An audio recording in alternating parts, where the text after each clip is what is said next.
हम आज का प्रोग्राम शुरू करते हैं और आज का सभी लोगों को पता होगा, मैंने भेजा हुआ है आपका प्रोग्राम। आज का वीक है हमारा mind set for the success growth money, कुछ भी नाम दे दीजिएगा उसके ऊपर, मैनिफेस्टेशन या जो कुछ भी है। कुछ एक कॉन्सेप्ट मैं आपके साथ शेयर कर रहा हूँ, कुछ एक बिल्कुल आपके लिए नए होंगे। चैप्टर थोड़ा सा बड़ा है लेकिन कोशिश करूंगा मैं पूरा करने की। नहीं, बिल्कुल यहां से आप ये समझिए कि आपको ये भी पता चलेगा कि कहाँ गलती कर रहे हैं आप, कहाँ से शुरुआत कैसे कर सकते हैं। ये बेसिकली आज शुरुआत का नहीं है, ये आउटकम टॉपिक नहीं पढ़ाया जाएगा। ये बेसिकली आपके टोटल बिलीफ सिस्टम के ऊपर है। बिलीफ का मतलब जो सोच आपको दी गई है, उस सोच को मुझे थोड़ा सा डिस्टर्ब करना है, पुरानी सोच को, और नई सोच डालनी है। ये सोच क्वांटम फिजिक्स से, अद्वैत सिद्धांत से ली गई है, सांख्य दर्शन से ली गई है और दूसरी बाकी थ्योरीज से ली गई है। शुरू करते हैं। मैं धीरे धीरे इन चीजों को एक्सप्लेन करने की कोशिश करूंगा।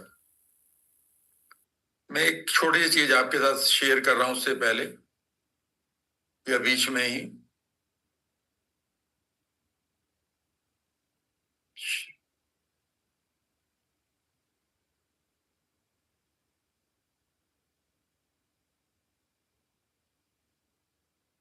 मैं आपको एक प्रिंसिपल दे रहा हूं, वो थोड़ा सा नाम बिल्कुल फिट नहीं बैठ रहा है टेक्निकली, लेकिन उससे आप समझ जाएंगे। वो आप कहेंगे कि बूमरैंग प्रिंसिपल ऑफ मैनिफेस्टेशन। ये बहुत काम आएगा आपके। थोड़ा सा टेक्निकली मेरे और आपके बीच की बात है, थोड़ा लोग कह सकते हैं सर इसका मीनिंग अलग होता है। अब ये समझिएगा कि सिंपल शब्दों में समझाने की कोशिश करूंगा। ये वॉल है, मान लेते हैं, सिचुएशन नंबर 1। यहां पर आप खड़े हैं और ये बॉल आपके हाथ में है और बॉल यहां पर आप इस दीवार पे मारते हैं और ये बॉल वापस आती है, राइट। तो मैं ये मान लूंगा कि यहां पर कोई एम्प्टीनेस नहीं है, यहां पर कोई ना कोई मटेरियल रियलिटी है जिसमें ये लगकर वापस आ रही है। बेसिकली बूमरैंग इसी तरह से काम करता है, लेकिन कई बार वो थोड़ा टेक्निकल अलग भी उसका मीनिंग होता है। दूसरी सिचुएशन ये है कि यहां पर आप खड़े हैं, ये आपके पास बॉल है और आपने बॉल फेंकी और ये वापस नहीं आई, ये वापस आई ही नहीं। तो इसका मतलब ये है कि यहां पर कोई मटेरियल रियलिटी नहीं है।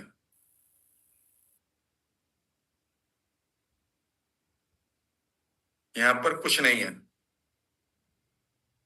आज मैं आपके साथ एक चीज शेयर कर रहा हूं, छोटी सी चीज है, लेकिन ये मुझे रात पता नहीं क्यों मेरे दिमाग में आई है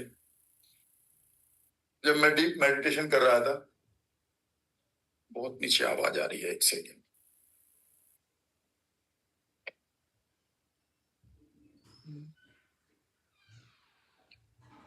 थोड़ी सी आवाज आपको आ रही होगी, आप थोड़ा सा करिएगा। फेस्टिवल्स नीचे चल रहे हैं, मैं अपने स्टूडियो से बात कर रहा हूँ, जो ऑफिशियल स्टूडियो है। मुझे अंदर बैठना चाहिए था, एनीवे।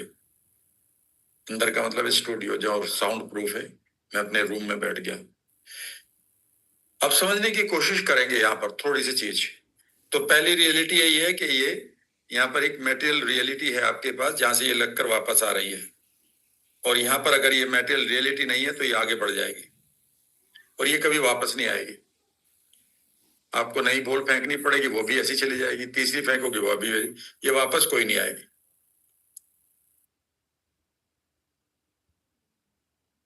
अब समझने की कोशिश करिएगा। ये थॉट मुझे चूंकि रात ही आया तो मैं समझाने के लिए थोड़ा फोकस आपसे चाहूंगा। मैं बहुत दिनों से आपसे कह रहा हूं, जब से मैं आपसे कह रहा हूं कि आप अपने फ्यूचर को, उसको वॉच करिए, ऑब्जर्व करिए और वहां पर कुछ एक इमेजेस को इमोशंस के साथ, ये तो आपने एनएलपी में सीख लिया, इसको मैं क्यों दोहराऊं, बिल्ड करिए, क्रिएट करिए, और एक टाइम के बाद ये इमेजेस आपको, ये गोल्स, ये आई मीन लक्ष्य आपको अपनी तरफ खींच लेगा फ्यूचर का। ये पता कैसे चलेगा कि ये रियलिटी बन चुकी है या नहीं बनी है? ये सवाल आप लोगों का, कई लोगों का आया मेरे पास कि सर हम कब माने कि ये रियलिटी बन चुकी है मेरी? आप ये समझिए कि ये रियलिटी, अगर आप यहां पर खड़े हैं और आप अपने फ्यूचर की रियलिटी को, जो आपने एक बार बनाई है, जैसे उसके बारे में सोचें और ना भी सोचें, ऐसा लगे मानो थॉट यहां से वापस आ रहा है, पूरी तरह से रिफ्लेक्ट होकर। जो लाइफ आपने सोची थी, अगर वो ज्यों की त्यों बार बार वही दिखाई दे रही है, डिटेल्स भी वही दिखाई दे रही है, तो समझ लीजिएगा कि ये क्वांटम रियलिटी क्रिएट हो गई है। इसे समझिएगा। लेकिन कई बार ऐसा होगा कि आपने विजुअलाइज किया, पिक्चर बनाई, थोड़ा सा अफर्मेशन किया, लेकिन वहां कुछ नहीं बना। अगली बार जैसे ही आप देख रहे हैं तो एक नया गोल बन गया, पहले वाला छूट गया, क्योंकि पहले वाले ने आपको कोई भी चीज वापस नहीं भेजी है। आपके थॉट तो अभी भी गोल के लिए, फ्यूचर के चल रहे हैं, पर पहले वाली की रियलिटी आपको वापस ही कुछ नहीं भेज रही है। तो इसका मतलब है कि आपने वो उन इमेजेस में कोई ज्यादा काम नहीं किया है, इसीलिए वहां से वो रिटर्न नहीं हो रही है, वहां से वो वापस नहीं आ रही है।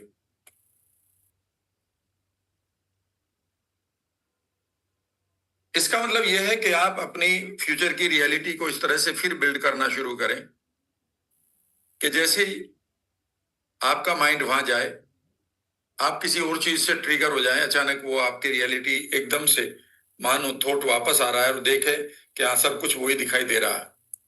तो जब ये सिचुएशन आपके विजुअल्स की आ जाए, ये इस, ठीक है ना, तो समझ लीजिएगा। और विजुअल्स की क्वालिटी तभी बनेगी जब आपके अंदर इमोशंस भी होंगे उसमें। ये प्रीकर्सर है इसका, यानी कि ये ऑलरेडी सोचा हुआ है कि उसमें इमोशनल इंटेंसिटी थी आपके पास। तो समझ लीजिएगा ये रियलिटी आपने क्वांटम रियलिटी फ्यूचर की क्रिएट कर लिया है, and now it will guide you, ये आपको अपनी तरफ गाइड कर लेगी। ठीक है ना, ये एक चीज समझ लीजिएगा। और अब मैं आपके आगे बढ़ता हूं। तो ये मैनिफेस्टेशन के पॉइंट ऑफ व्यू से मैं आपको बता रहा हूं। इस पर मैं आगे भी बताता रहूंगा जैसे ही मेरी परतें खुलती रहेंगी। मुझे लग रहा है कि अब मुझे कुछ इसके ऊपर मटेरियल मिलना शुरू हो जाएगा कहीं से न कहीं से, या मेरी ही अपनी अक्ल में कुछ अलग से बढ़ोतरी होगी, मुझे ये लग रहा है। और अब मैं आपके कुछ एक चीजों को लेता हूं। तो आज हमारा दिन है मनी, या फिर मैनिफेस्टेशन,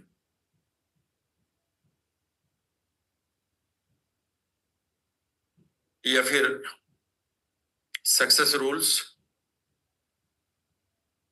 या माइंडसेट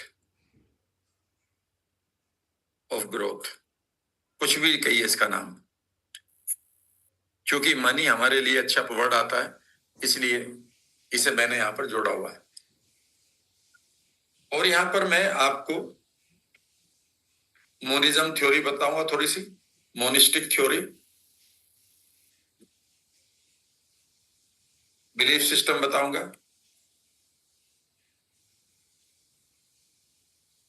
ठीक है ना, क्वांटम फिजिक्स भी थोड़ा सा इसमें जोड़ूंगा। टेलीपैथी वगैरह यहां नहीं जुड़ेगी, उसको हम कभी फिर लेंगे। मुझे मालूम है आप किसकी भी डिमांड आ रही है, टेलीकिनेसिस, या फिर 4-5 में वर्ड लिख देता हूं, 1 2, तीसरा है यहां पर ESP, चौथा है प्रीकॉग्निशन, लिख देता हूं, और 5वां है क्लेयरवॉयंस। ये हमारे माइंड की शक्तियां हैं 5, ये हमारे माइंड की पावर्स हैं। माइंड पावर वर्ड तो बहुत लोग बेच रहे हैं, लेकिन ये पावर्स है हमारी। इनके बारे में हम कभी फिर बात करेंगे, लेकिन एक एक लाइन में मैं बता देता हूं। Telepathy, communication from mind to mind, mind से माइंड का जब कम्युनिकेशन होता है उसे टेलीपैथी कहते हैं। ये दुश्मनों के बीच में बहुत होता है, दोस्तों के बीच में होता है, लवर्स के बीच में होता है, माँ बेटे के, भाई बहन के बहुत होता है। कई बार आप किसी के साथ टेलीपैथी करते हैं तो अचानक ऐसा लगता है कि वो पूरा भी हो रहा है। मैंने एक आदमी को सब्सक्राइब किया हुआ था एंड वो न्यूज के ऊपर और न्यूज एनालिसिस के ऊपर वीडियो बनाता है। ऐसे ही बता रहा हूं मैं, याद आ गया तो। अचानक मुझे कल लगा कि उसने मुझे मैसेज किया है। लगा क्या, मैंने देखा कि एक मैसेज आया हुआ है। मैंने सोचा शायद इसका प्रमोशनल होगा, इसका मैसेज मुझे क्यों आया है। तो मैंने क्वेश्चन मार्क डाला कि आप कौन हैं, क्यों भेजा, जबकि मैं पहचान गया तो वही है जिसकी मैं वीडियो देखता हूँ न्यूज एनालिसिस पे। अच्छा चैनल चल रहा है, उनके 3 चैनल है, तीनों ही अच्छे चलते हैं, वो जगह जगह पॉडकास्ट के रूप में भी आते हैं। मैं उनको लाइक करता था। लेकिन मैंने कभी ऐसा सोचा होगा कि मैं इनसे मिलूं या ना मिलूं। कई बार ये मन करा कि इनको मैं सपोर्ट करूं, उनका QR कोड दिखाई देता था। तो कल अचानक मैंने खोला तो मैंने देखा कि उसने लिखा, नमस्ते, this is YouTube channel so and सो, नाम नहीं लूंगा यहाँ पर। मैंने कहा पता नहीं, हो सकता है कोई इनकी प्रमोशन वगैरह चल रहा हो। पर फिर मैंने देखा कि इसकी डीपी पे उसी का फोटो है। मैंने कहा ऐसे कौन भेजेगा। पर मैंने क्या किया, मेरी कल क्लास थी तो मैंने 8 बजे क्वेश्चन मार्क करके और मैं अपनी क्लास में चला गया, मतलब अपने वेबिनार में। तो रात को करीब मैं 11 बजे जब वेबिनार से फ्री हुआ और थोड़ा सा रिलैक्स करने के लिए गया तो अचानक मैंने पाया, उसने कहा कि sir I follow you and I got your number and मुझे ऐसा लग रहा था कि मुझे आपसे बात करनी चाहिए, अगर आप बुरा ना माने तो क्या हम बात कर सकते हैं। एंड सडनली ऐसा कुछ हुआ कि we were known 20 years back. वो उन्होंने बताया कि 20 साल से पहले मैं आपको जानता हूं, जब आप 2005 में एक दैनिक जागरण नाम के पेपर में बुलाए जाते थे और वहां पर आप हमें ट्रेनिंग देते थे लाइक दिस। तो मुझे लगा कि टेलीपैथी किस तरह से काम करती है। टेलीकिनेसिस का मतलब होता है जब आप वस्तुओं के साथ बात करते हैं। हम इसकी बात बाद में करेंगे। ESP का मतलब पूरी इसे समझ लीजिएगा। Extra, E for extra, S for sensory, P for perception. Extra sensory perception. कई बार आपको अचानक फीलिंग बदल जाती है, ऐसा लगता है यार कुछ अच्छा होगा या कुछ खराब होगा, कुछ डर सा लग रहा है और बस किसी को आप बताते नहीं और अचानक कोई खबर मिलती है और आप समझ जाते हैं कि ये खबर तो मुझे पहले ही पता चल गई थी। यानी कि कुछ ऐसा अदृश्य शक्तियां आपके साथ मानो कम्युनिकेट कर रही और वो करती भी हैं, जो मैं कभी समझाऊंगा। इसको आज तो नहीं समझा पाऊंगा, आज बहुत सारे बिलीफ को तोड़ूंगा। मैं करीब करीब 15-16 बिलीफ आपके साथ शेयर करूंगा।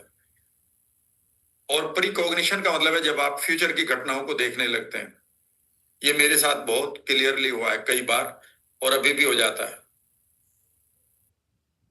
मैं कई बार ऐसा लगता है कि 3 कदम, 3 स्टेप अहेड देख लेता हूं चीजों को।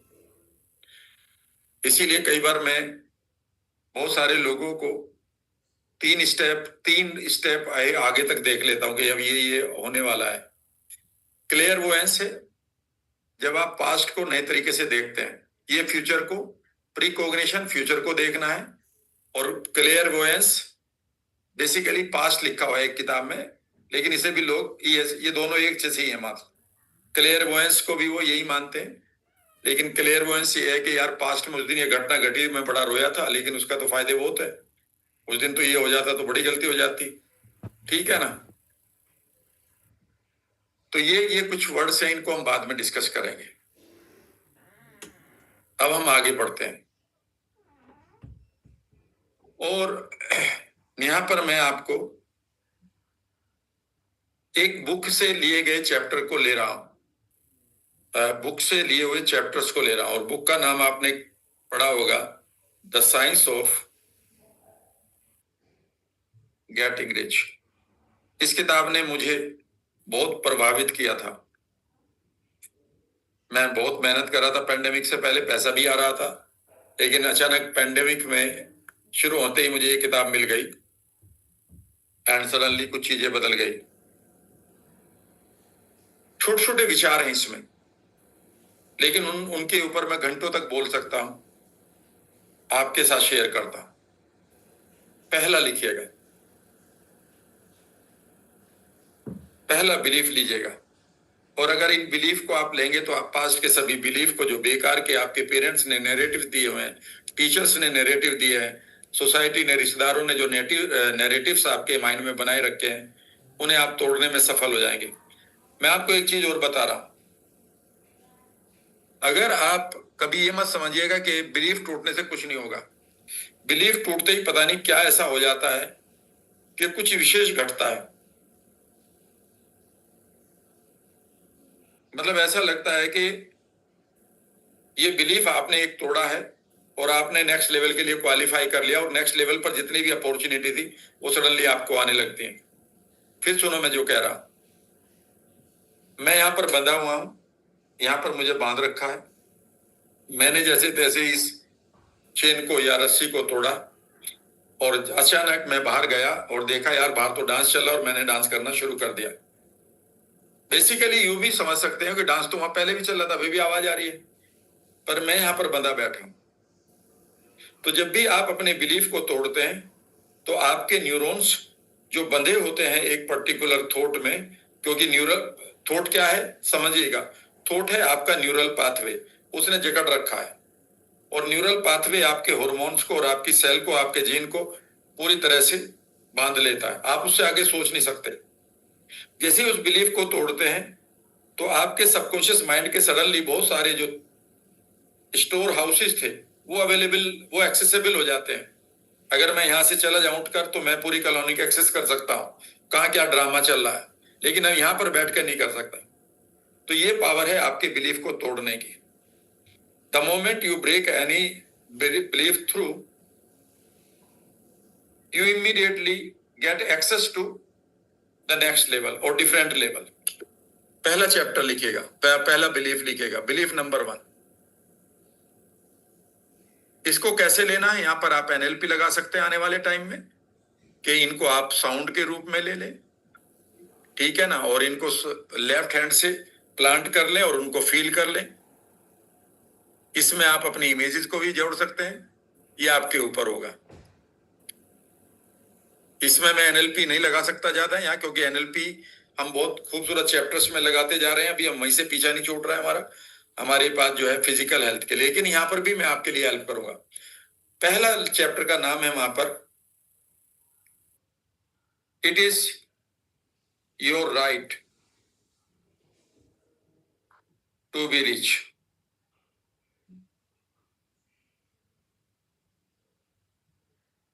उसमें एक लाइन है, मैं यहां लिख देता हूं, to be poor is a sin,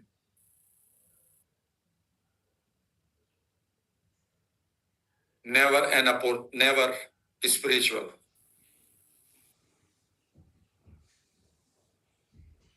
spiritual वो लोग हैं जो दुनिया का भी भला करते हैं। अगर मेरे पास अब 100 करोड़ हो तो मुझे मालूम है मैं 100 के 100 लगा दूंगा किसी भले काम के लिए।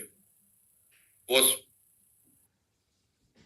To be poor is a sin, गरीब होना, मिजरेबल होना एक पाप है, बिकॉज यहां पर आप अबंडेंस के लिए पैदा हुए हैं। सोच में अबंडेंस हो, आपके कर्मों में अबंडेंस। कर्म का मतलब वो नहीं है जो आप समझते हैं कई बार, कर्म का मतलब है जो एक्शंस आप ले रहे हैं सुबह उठने से लेकर रात तक, उसमें आपके पास अबंडेंस होनी चाहिए। सो इट इज योर,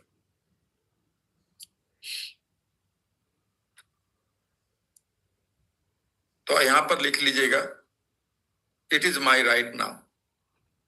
तो आप यहां पर क्या बदलाव करेंगे, इसको ट्रांसफॉर्म करिए और इसे पर्सनलाइज करिए।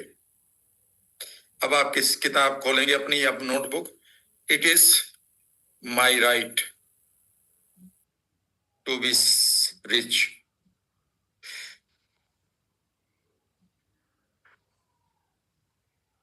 एंड रिक्लेम करिए इसको। आंखें बंद करिए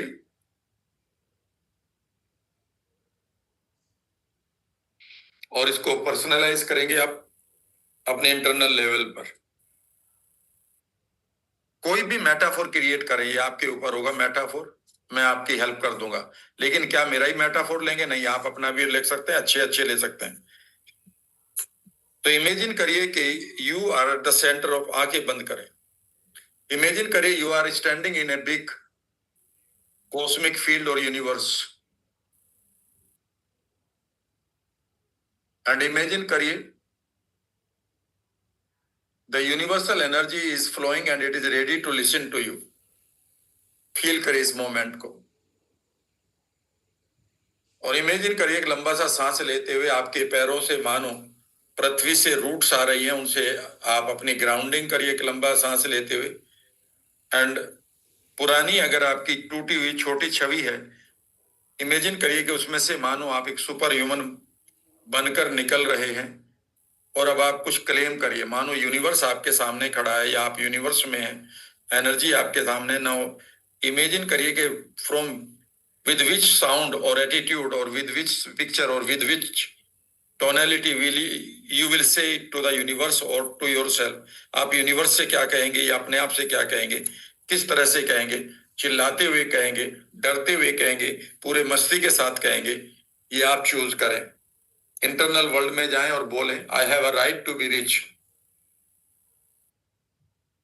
because it gives me, it allows me to live fully and give fully।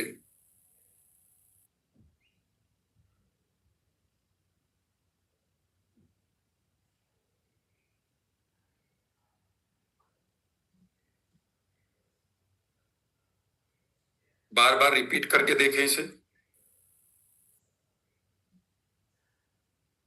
यहां पर अब सडनली आपको लगेगा कुछ लोग हैं पुराने, कुछ इमेजेस हैं जो मानो इस पर या तो आप चौंक रहे हैं कि तुम ऐसा कैसे कह सकते हो, या मानो वो आपके लिए, या आपको लग रहा है कि वो मेरी मजाक ना बना लें। यही वो इमेजेस हैं जो आपके उस प्रिंसिपल को पूरा नहीं होने देते जो मैं अभी बता रहा था। आप इसे अदर यू में भी जाकर कर सकते हैं, that you have found a new image who thinks or who confirms that to be rich is my right, या it is my right to be rich। Now एक काम करते हैं, यहां पर एनएलपी को और अच्छा लगाते हैं। कोई भी एक सेंटेंस लीजिए जिस पर आपको 100% यकीन है, मेरे लिए कल भी सूरज निकलेगा। इस आवाज को, या फिर मैं my name is so and so, उसी जगह पर इस आवाज को भी प्लेस करें। कॉन्ट्रास्टिव एनालिसिस,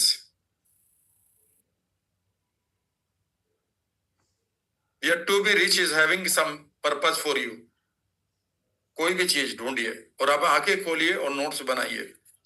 इस बिलीफ को आप कैसे कैसे प्लांट करेंगे, लिखिएगा। नंबर 1, या तो आप सिंपल साउंड्स को क्रिएट करें, उसकी सम मॉडलिटी पर काम करें और फीलिंग्स को क्रिएट कर लें, कोई प्रॉब्लम नहीं। दूसरा तरीका यह हो सकता है कि आप कॉन्ट्रास्टिव एनालिसिस करें कि जो आपकी सर्टेनिटी की साउंड है,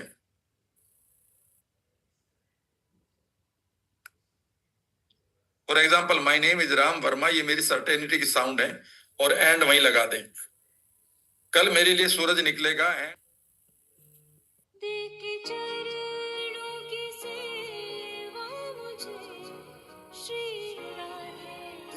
चरणों की सेवा मुझे, मेरी शाम मेरी किस्मत बना दीजिए।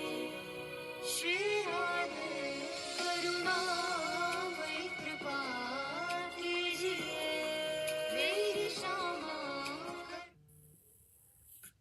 द सेम वे, ये मेरे लिए राइट, ये मेरा राइट है कि मैं रिच हूं, तो वहीं पर उस साउंड को क्रिएट करें।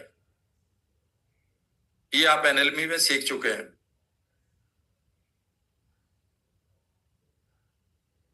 तीसरा ये हो सकता है कि आपने न्यूरोलॉजिकल अलाइनमेंट किया, जहां पर आप अपने पर्पस को देख रहे हैं, अपनी पहचान आइडेंटिटी को और अपनी वैल्यूज और बिलीफ सिस्टम को लेते हुए आप एक बिलीफ को क्रिएट कर रहे हैं। मैंने 3 चीजें बता दी। चौथा चीज ये भी हो सकता है कि आपने अदरियों में जाकर एक पिक्चर बनाई जिसके लिए राइट है, या उन लोगों के बीच में अपने आप को रख लिया जिनके लिए रिच होना इंपॉर्टेंट और राइट है, मानो उनका। वहीं पर आप अपनी इमेज को भी देखें। वो इमेजेस का कॉन्ट्रास्टिव एनालिसिस हो जाएगा। किसी भी तरीके से इस इमेज को पक्का करें आज। This one thing can change your whole life.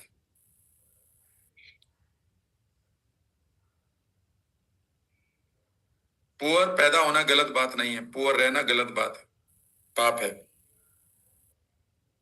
यहां पर आकर आप बहुत सारे लोगों की चीजों को बरत रहे, व्यवहार में ला रहे हैं। अगर आप इसे दूसरे की चीजों को ही, बनाई हुई चीजों को व्यवहार में लाएंगे तो हम पैरासाइट कहलाएंगे, और हम पैरासाइट से बहुत आगे हैं। तो इसका मतलब है आप भी कुछ क्रिएट करिए। और हम सिर्फ मनुष्य से ही, प्रकृति का रिश्ता अलग है एक तरह से। वो किसी पशु से नहीं चाहती कि वो क्रिएटर बने, इसलिए इसको सांख्य दर्शन है, सांख्य दर्शन। वहां पर एक वर्ड है प्रकृति, प्राकृति, जिसको आप नेचर कहते हैं। प्रकृति बेसिकली एनर्जी है। ये ग्रीनरी नहीं है कि प्रकृति में रहेंगे। प्रकृति का मतलब है प्र मीन्स प्री, पहले, कृति मीन्स क्रिएशन। तो हर चीज जो क्रिएटेड है उससे पहले वो मात्र एक एनर्जी है। किसी भी चीज को देख लो। ये मोबाइल पहले एक एनर्जी के रूप में पड़ा था। कभी कोई अचानक कहीं से काला रंग आया, कहीं से कोई मिस्त्री आया, कहीं किसी ने फैक्ट्री खोली और ये क्रिएटेड हो गया। तो प्रकृति बेसिकली, इसे हमेशा एक पुरुष चाहिए। पुरुष का मतलब यहां मेल नहीं है, क्रिएटर है।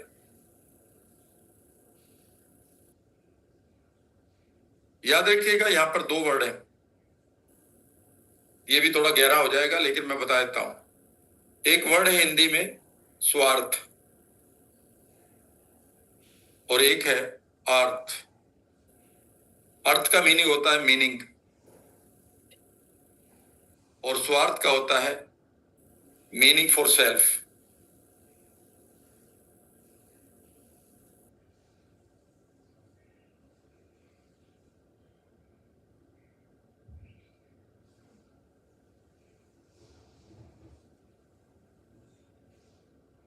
ये मैं थोड़ा सा गहराई तक दर्शन शास्त्र को पढ़ा रहा हूं, तो हल्का सा जुड़िएगा मेरे साथ। मैं कोशिश करूंगा समझाने की। प्रकृति में 2 तरह की चीजें हैं। नंबर 1, जो प्रकृति है उसे पुरुष क्यों चाहिए? वाई इट नीड्स पुरुष? क्योंकि ये बहुत सारी चीजों को अपने आप क्रिएट नहीं कर सकती। यहां पर सब चीजें इस पेन को बनाने के लिए, लेकिन ये पेन को प्रोड्यूस नहीं कर सकती। यहां पर एक क्रिएटर चाहिए। और ये कुछ प्रकृति लेकिन कुछ फ्रूट्स को पैदा कर देती है, ठीक है ना।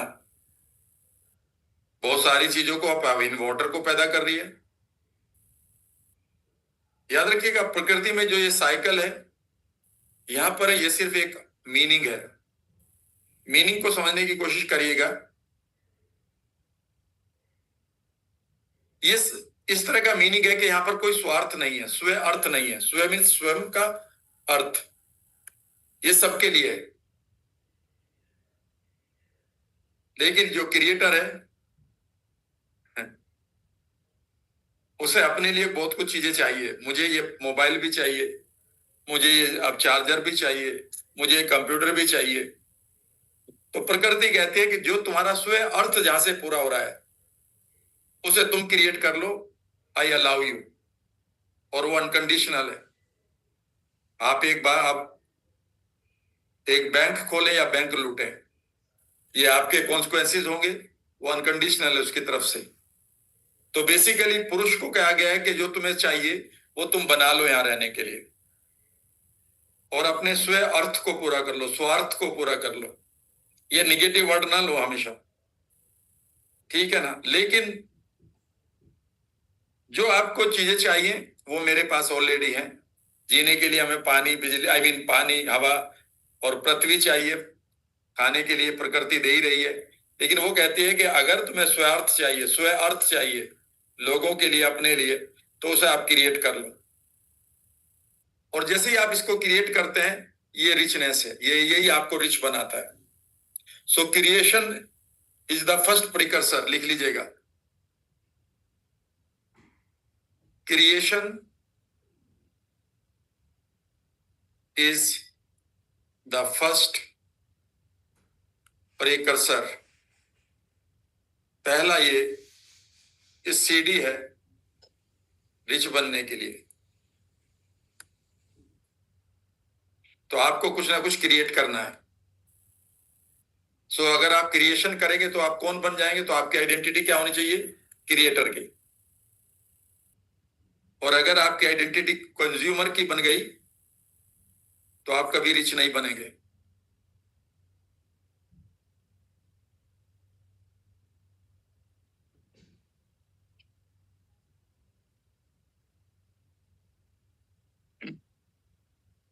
चलिए आगे बढ़ते हैं। तो पहली चीज हमने ली है कि to be rich is my right, और ये थोड़ा सा मैंने और बताया। दूसरा लिखिएगा, दूसरा belief, there is a science of getting rich.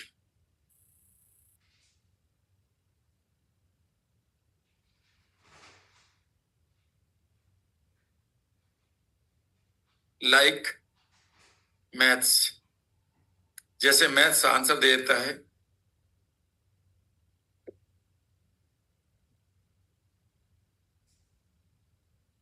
यानी कि रिच होने की कोई ना कोई साइंस है, विज्ञान है। ये ओकल्ट नहीं है मात्र। और ये वो रूल्स इस तरह से लगते हैं मानो वो मैथ्स के लग रहे हैं। ये आपको थोड़ी देर के लिए मानना पड़ेगा। इसको हम प्रीसपोजिशन मान लेते हैं,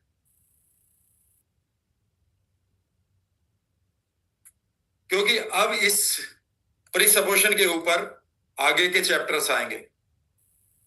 जो भी चैप्टर्स आएंगे ये हमें मानना पड़ेगा कि there is a science of getting rich. There is a science of getting rich, पहले ये मानना पड़ेगा। अगर ये नहीं मानेंगे तो आप उस ट्रेन में बैठे ही नहीं जहां पर आप 16 चैप्टर जाएंगे। ये सेंटेंस फिर सोचिएगा। कई बार आप कहेंगे सर एक आदमी रिच आदमी के घर में पैदा हो जाएगा। याद रखिएगा, लाखों में से एक एक्सेप्शन को कभी रूल नहीं बनाया जाता। Exception is not the rule. Rule वो होता है जो 100 में से 90 के साथ काम करे। हम उसकी बात कर रहे हैं। अब हम आगे बढ़ते हैं। ये हमारा जो सेकंड टॉपिक है ये प्रीसपोजिशन की तरह है। इसे आपको मानना होगा और जो चैप्टर हैं वो इसे फॉलो, इसको वो प्रूव करेंगे। हम आगे बढ़ते हैं। सो पहला आपने सिर्फ बिलीफ चेंज करा है, दूसरा बिलीफ चेंज करा है। अभी तक पैसे की कोई बात नहीं हुई, सिर्फ अभी बिलीफ की बात हो रही है। तीसरी चीज लिखेंगे अब आप,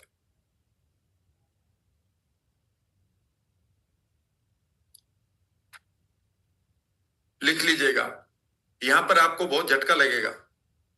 अपॉर्चुनिटी इज नेवर मोनोपोलाइज्ड।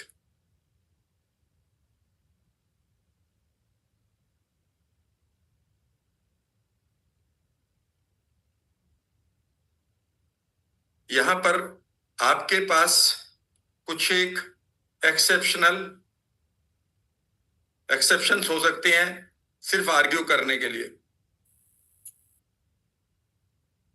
लेकिन आज चारों तरफ आप देखेंगे नो अपॉर्चुनिटी इज मोनोपोलाइज्ड, कि ये काम सिर्फ यही कर सकता है, ये ऐसी कोई मोनोपोली नहीं है।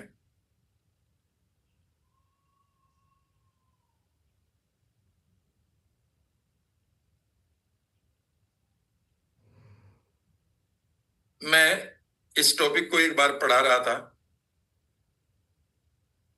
और जब मैं पढ़ा रहा था तो मैं उससे पहले एक लड़के की वीडियो देख रहा था यूट्यूब पर। उसने फरवरी में चैनल बनाया, पैंडेमिक शुरू ही हुआ था। अप्रैल में उसके 8,000 रुपए आए, मई में शायद बढ़ गए, और जून जुलाई तक उसके 1 लाख से ज्यादा हो गए रुपये।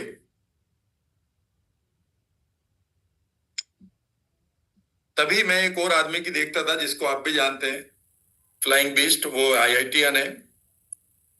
उसके पास भी मिलियंस व्यू आते थे, नो डाउट अबाउट इट, और वो भी पैसे कमा रहा था यूट्यूब से, मैं भी कमा रहा था। लेकिन अगला सेंटेंस सुनेंगे तो आप चौंक जाएंगे। सेंटेंस ये है फ्रेंड्स कि जो IITian है वो भी यूट्यूब बनाकर पैसे कमा रहा है, मैं भी, चलो मुझे तो आप कह सकते हैं कि ठीक है भाई मैंने मेहनत कर रखी। लेकिन तीसरा आदमी जो था जिसने ये कहा कि सर मैंने फरवरी मार्च में अपना चैनल बनाया और जुलाई तक मुझे 1 लाख रुपए मिल रहे हैं, वो आदमी बेसिकली भट्टे पर अपनी विधवा मां के साथ ईंटें पाथता है।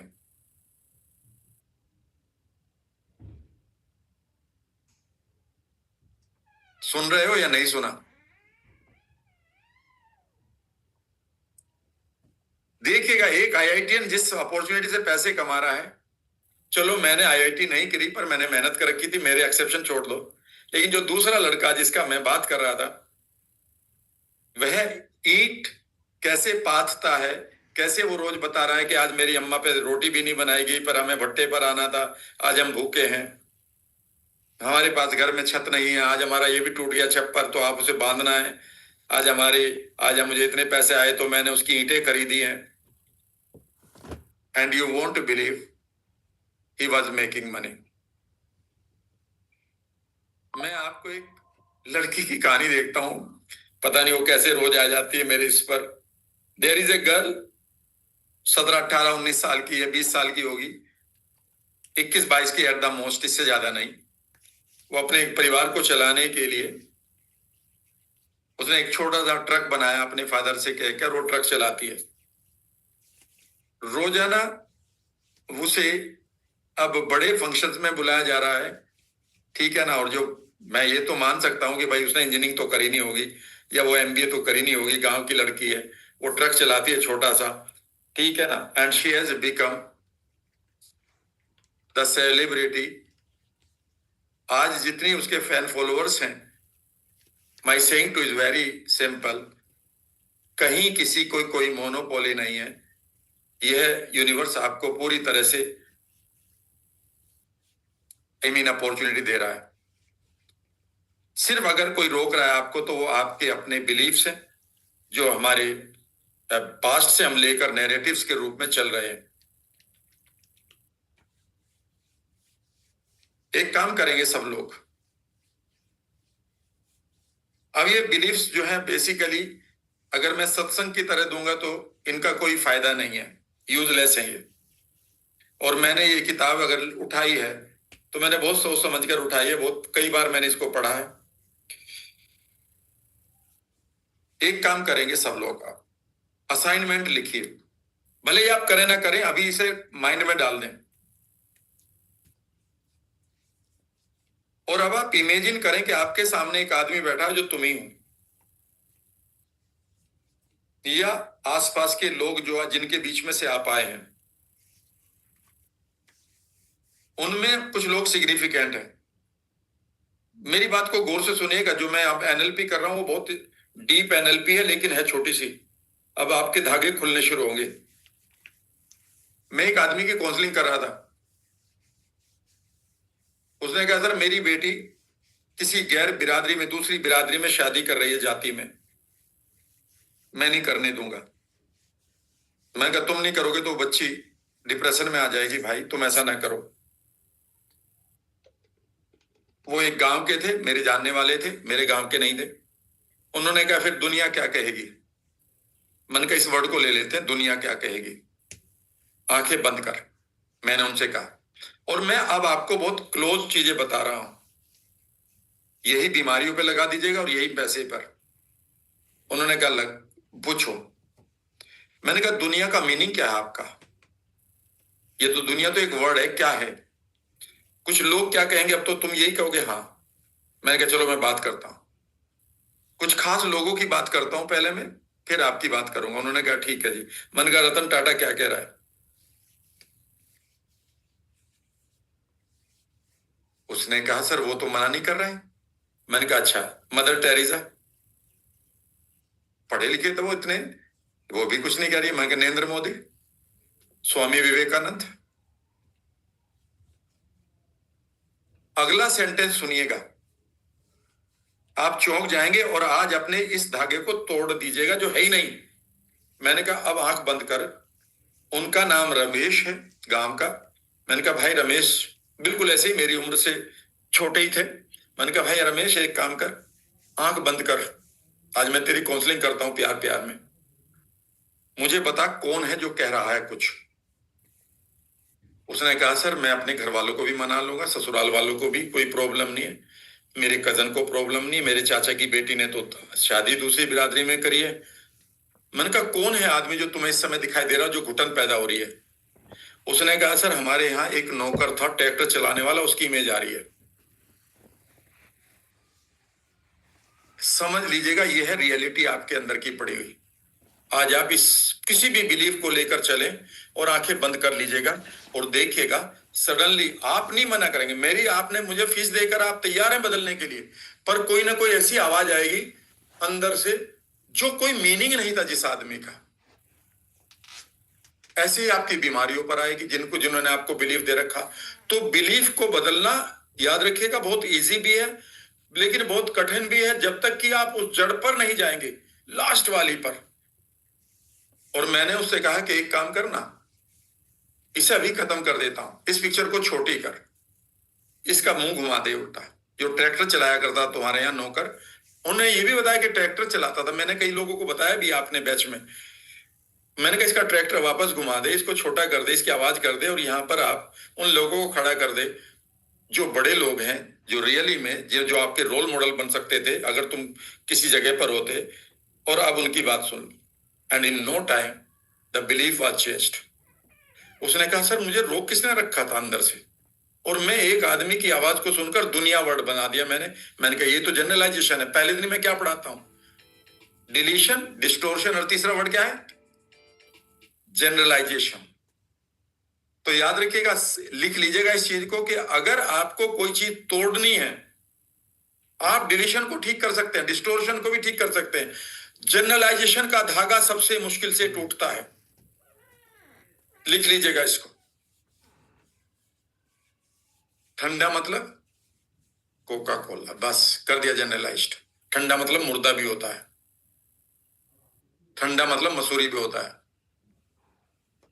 पर एक ही चीज याद आएगी, क्योंकि जनरलाइज थॉट ऐसा बना दिया आपके अंदर, दैट इज योर रियलिटी।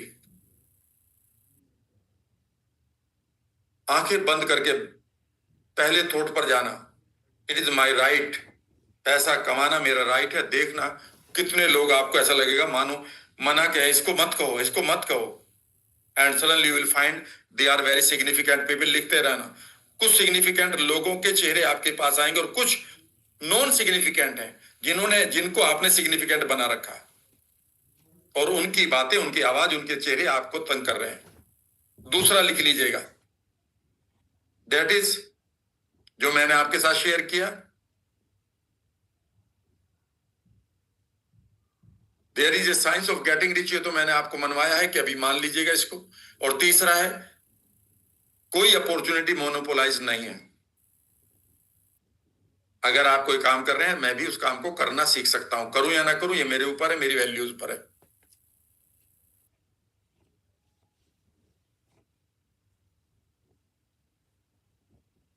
लिखिएगा आप, the first principle of getting rich. अब यहां पर हम आगे पढ़ते हैं।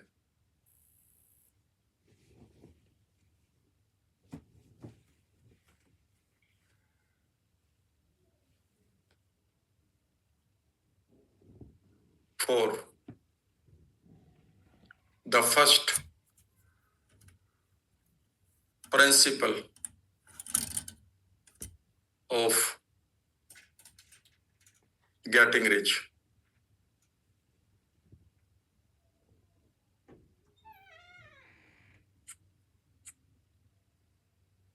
थोड़े दिन बाद इस रिच वर्ड को बदल लीजिएगा, इस पर ऐसे लगा देता हूं मैं हैशटैग। रिच की जगह आप कुछ भी वर्ड लगा दीजिएगा, हेल्दी, हीलिंग, जो भी लगाना।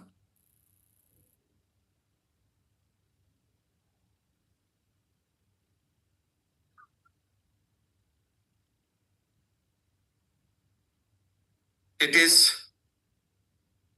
To think in a certain way. ये चैप्टर अब खत्म नहीं होगा आज, क्योंकि अभी बहुत सारी ऐसी चीज आएंगी जो आपकी समझ में नहीं आएंगी।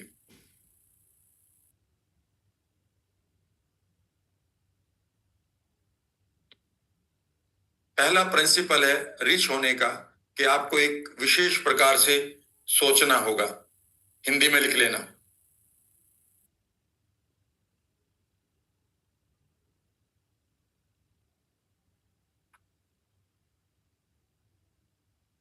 आपको एक विशेष प्रकार से सोचना होगा। कैसे सोचना होगा?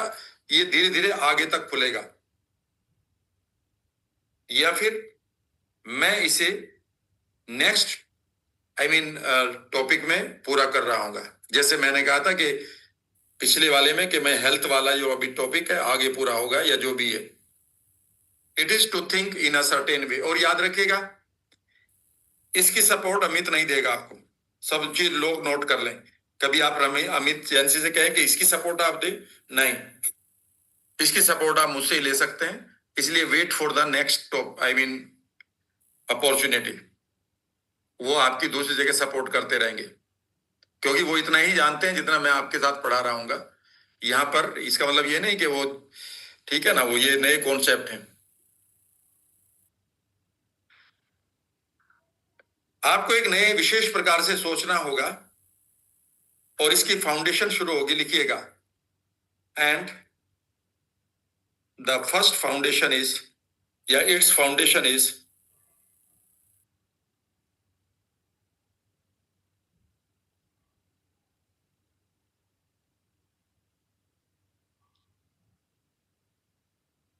लिख लीजिएगा यहां पर, फीलिंग सर्टेन।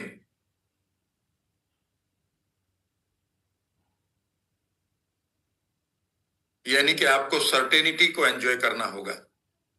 Feeling certain. और फीलिंग वर्ड को देखेगा, ये फीलिंग है, यहां वर्ड फीलिंग है। इस वर्ड का मतलब होता है कि ये बॉडी में आती है।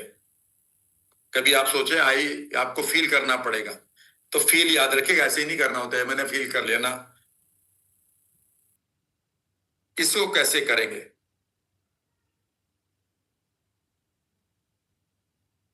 लीजिएगा, मैं इसका सीक्रेट बता देता हूं। ये वर्ड ना फीलिंग, इसका सबसे ज्यादा मिसयूज है। ये मिसयूज्ड वर्ड है हमारी सोसाइटी का। तो फीलिंग सर्टेन, फीलिंग सर्टेन का मतलब क्या है? फीलिंग का मतलब होता है सेंसेशन क्रिएट करना। उन सेंसेशन को भी जो आपको वो भाव दे दे। एक सेंसेशन ये भी हो सकती है कि मुझे खराब भाव दे दे, नहीं। फीलिंग सर्टेन का मतलब है कि हमें एक फीलिंग क्रिएट करनी होगी। तो सीक्रेट है number 1, find a event memory where you felt certain. You felt और feel दोनों वर्ड लिख लो।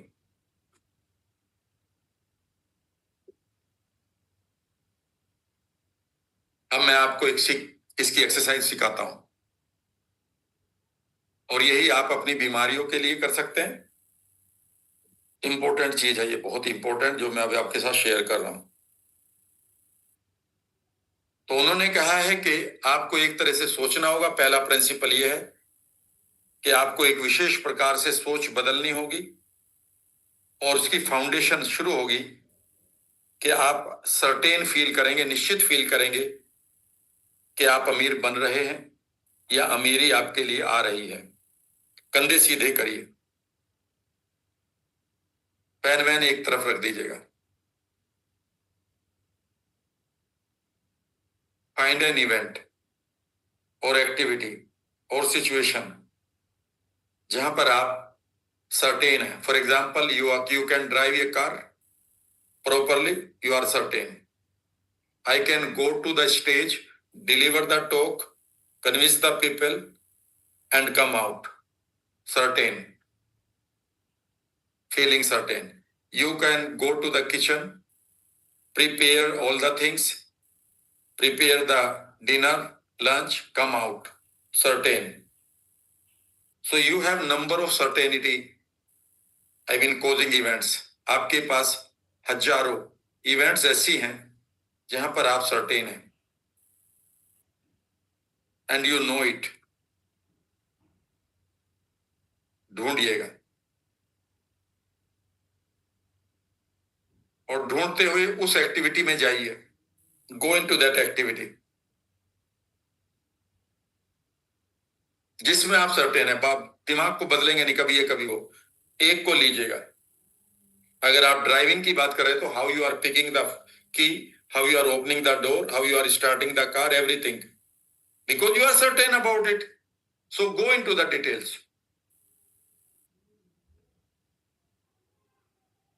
गो into the deeper trance now. थोड़ा डीप ट्रांस में जाइए।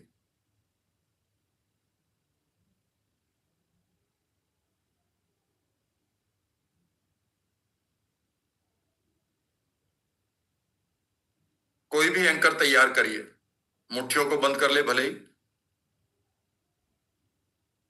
इन फीलिंग्स को एनहेंस करिए, इनका कलर वलर सोच के, कोई वाइब्रेशन सोच के, पूरी बॉडी में जो सर्टेनिटी थी, कौन और कुछ नहीं, आप कंफर्टेबल हैं बस उस काम को करते हुए। कोई फीलिंग आएगी नहीं, कोई फीलिंग नहीं आ रही, but you know, I know that कोई फीलिंग है वहां पर, तभी तो आप उन इमेजेस के साथ कंफर्टेबल है। तो कंफर्टेबल की फीलिंग है, हाँ। तो अब आप कुछ ना करें, धीरे से उन इमेजेस को हटाइए। आप जानते हैं लेफ्ट राइट में कहीं भी, और इन इमेजेस को लाइए that you are getting rich. अब आपने फीलिंग यहां से क्रिएट कर ली और इमेज यहां से क्रिएट कर ली, and this is what this rule says. Technique का नाम है स्विस, एंकरिंग एंड स्विस। आंखें खोलिए, नोट्स बनाइए। किसी भी चीज में आप सर्टेनिटी कैसे क्रिएट करनी है मैंने आपको बता दी, एक नई टेक्निक। ये एनएलपी में अब बताने का कोई इसका मीनिंग नहीं रहा। How to create certainty in anything. किसी नए विचार के साथ कैसे सर्टेनिटी को क्रिएट किया जाता है। दुनिया सर्टेनिटी क्रिएट कर देती है, बीमारी ठीक नहीं होगी, हम मान लेते हैं, और अगर आप अपनी सर्टेनिटी क्रिएट कर दें तो यही एनएलपी है। नेक्स्ट,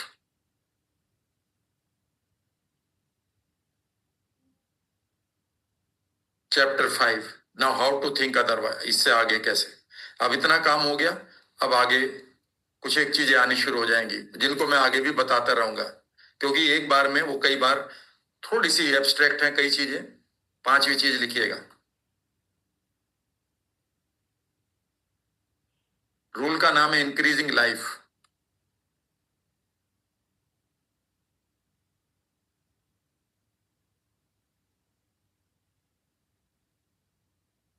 कोर पॉइंट लिखिएगा इसका,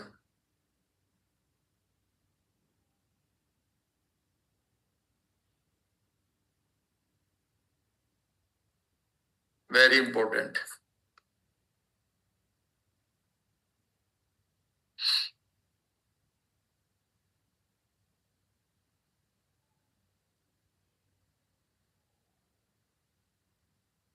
the true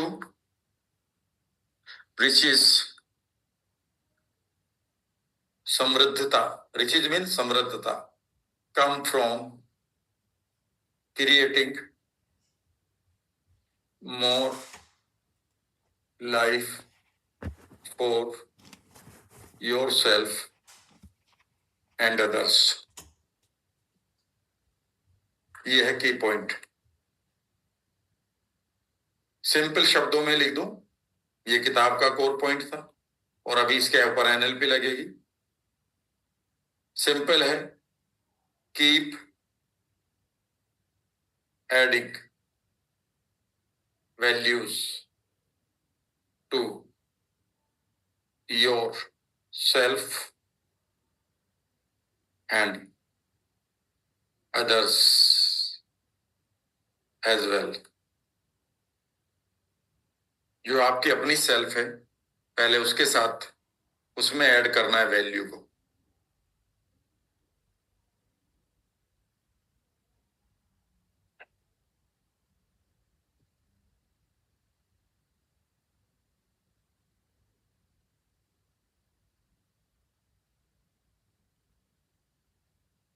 keep adding values to your own self, आपकी खुद की जो सेल्फ है इंटरनल वर्ल्ड में, उसमें वर्थ ऐड करिए, और जो दूसरे हैं उनमें करिए। सबसे पहला असाइनमेंट लिखिएगा, रिचुअल लिखिएगा, ये असाइनमेंट।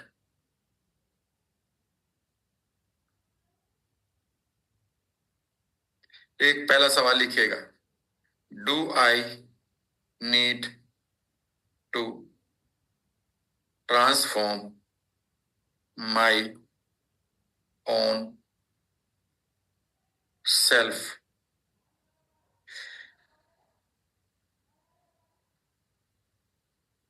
इफ यस आएगा देन हाउ।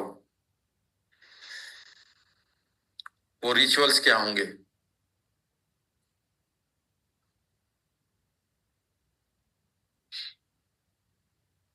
उन रिचुअल्स की एक लिस्ट बना लीजिएगा। मैं भी बना सकता हूं। मेंटोरिंग है, रीडिंग है, गुड एनवायरनमेंट चूज करना है, जो इमोशनल पॉइजन भरे पड़े हैं उनको कम करना है,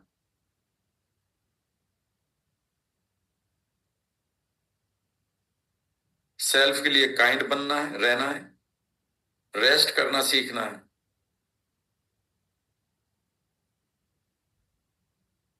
कोई ट्रॉमा पड़े हैं उनको हटाना है। ट्रॉमा में जैसे गिल्ट है, कोई रिवेंज है, हेट्रेड है,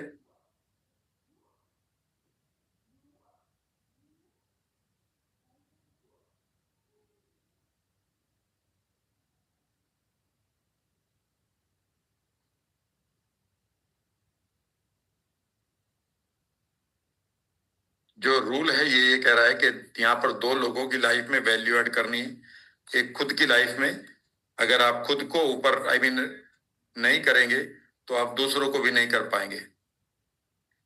साइंस ऑफ रिच कहते हैं कि सेल्फ को पहले बड़ा करिए, तभी आप दूसरों की लाइफ में ऐड करेंगे। ये रूल है।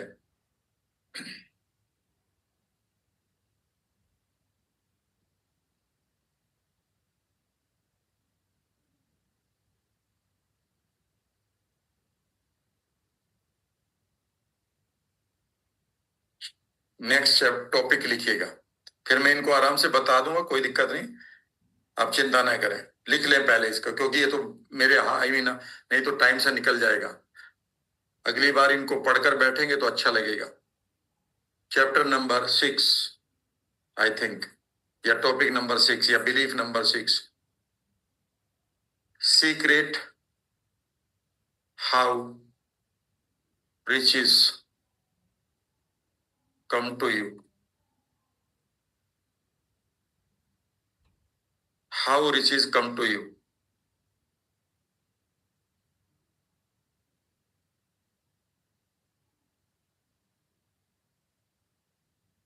इन्होंने कहा thought plus action.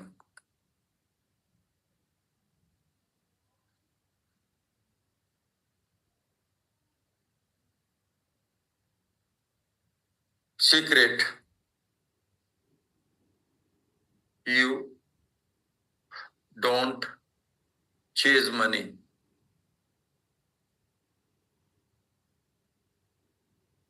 It flows as a response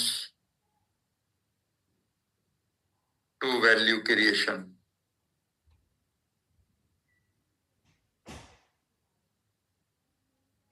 आप पैसे को चेज नहीं करते हैं, बल्कि ये आपकी तरफ दौड़ता हुआ आता है जब आप मूल्यों में वृद्धि करते हैं लोगों के जीवन में।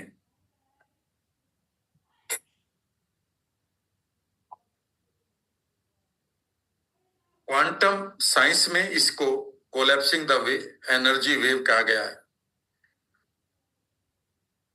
Collapsing the wave into particle, इसको collapsing the energy, collapsing the wave कहा गया है। ये किताब 1920s के आसपास लिखी गई थी। बहुत इंपॉर्टेंट किताबों में से एक है। 3 किताबें तब लिखी गई थी। एक था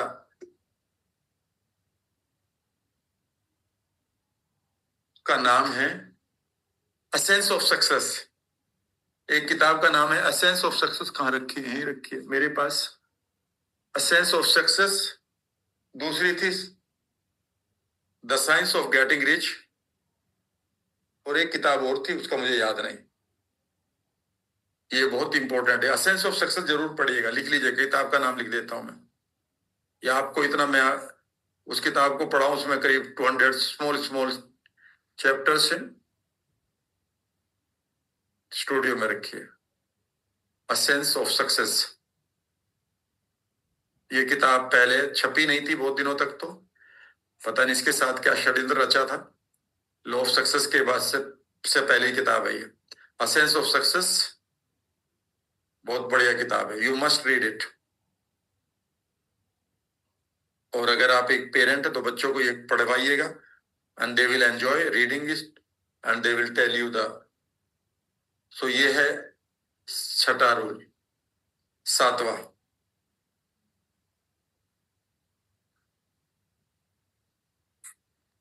ग्रेटिट्यूड। इनको एक्शन में कैसे लाना है वो मैं अगले टॉपिक में, अगले क्लास में बताऊंगा।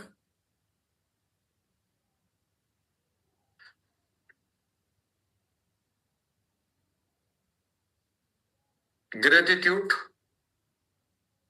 हैविंग, इसको पूरा लिख लीजिएगा एनएलपी के point of, having a deep sense of connection and certainty,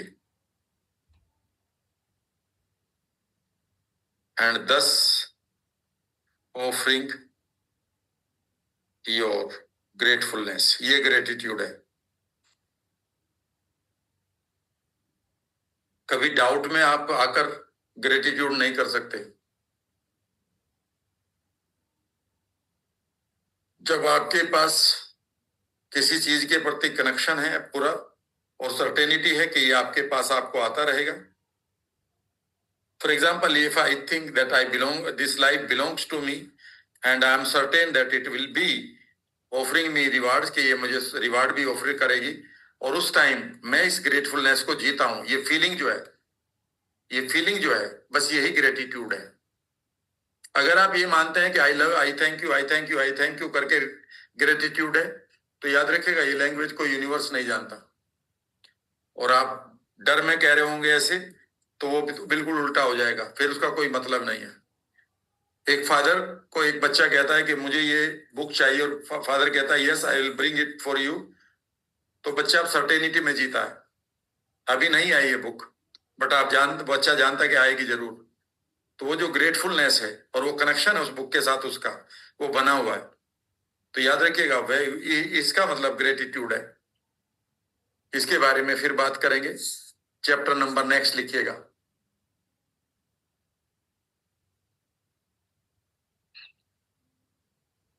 आठवां लिखिएगा। अभी एक चैप्टर था, सॉरी, अभी एक चीज जी थी, 8वें में लिखिएगा।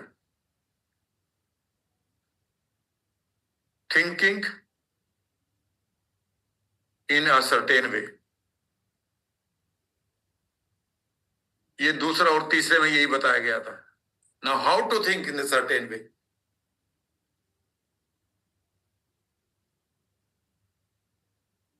ये वेरी इंपॉर्टेंट, यहां से एनएलपी ने कुछ लिया है। एनएलपी ऑलरेडी इसको कॉपी कर चुकी है, और एनएलपी में जो लिया गया उसका नाम है meta programmes.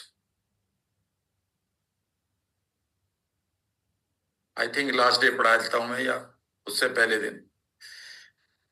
How to think in a certain way, जो पीछे छोड़ कर रहा हूं, अब देखिएगा सारे चैप्टर एक तो से आप कनेक्ट होना शुरू कर देंगे, और एक क्लियर वेब बन जाएगा आपके सामने, पूरा clear.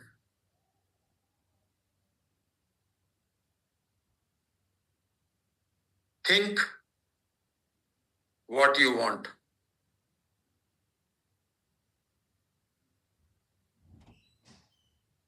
Not what you fear.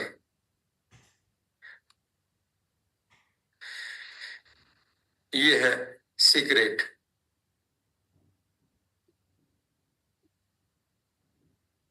मैं कहीं गरीब ना रह जाऊं इसलिए मैं अमीर बनना चाहता हूं, गलत, गड़बड़ हो गई।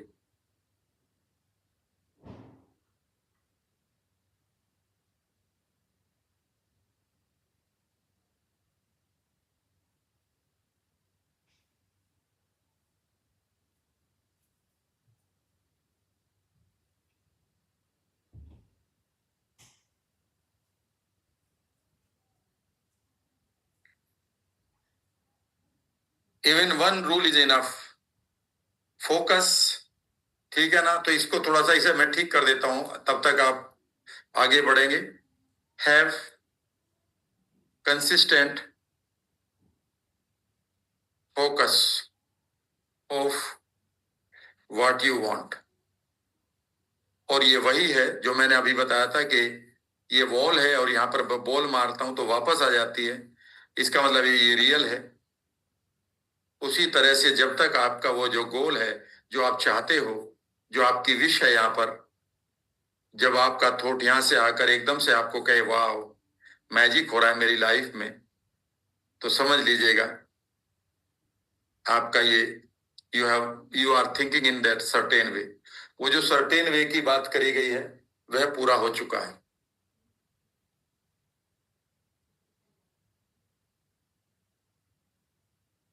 नेक्स्ट, इसके ऊपर फिर 2 घंटे का अलग मैं काम करूंगा, चिंता ना करें।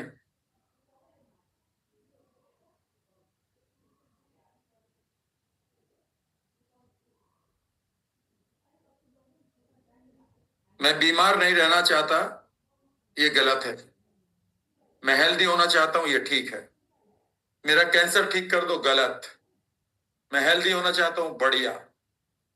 सर मोटापा घटाने की कौन सी टेक्निक लगाती है, मैं एकदम से कह देता हूं गलत। Where is the outcome image, समझ गए मैं क्या कहता हूं हमेशा, आउटकम इमेज कहाँ है। ये तो जिस चीज को आप छोड़ रहे हैं उसकी बात कर रहे हैं, मैं बार बार कह रहा हूं कि जाना कहाँ है उसकी उसकी बात करो। आगे बढ़ते हैं। पहले मुझे ये लिख लेने दो, फिर मैं पूरा का पूरा एक सेशन इसके ऊपर अलग से दूंगा।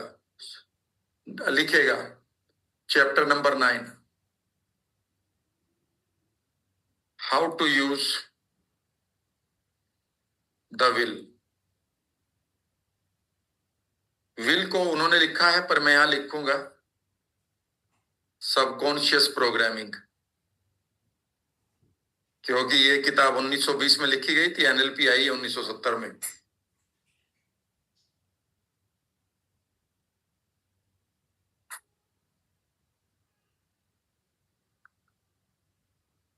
सीक्रेट, इनका कोर पॉइंट ये है, लिख लीजिएगा। कोर पॉइंट ये है जो मैं आपके साथ बाद में डिस्कस करूंगा, अभी थोड़ा सा भी कर लेता हूं।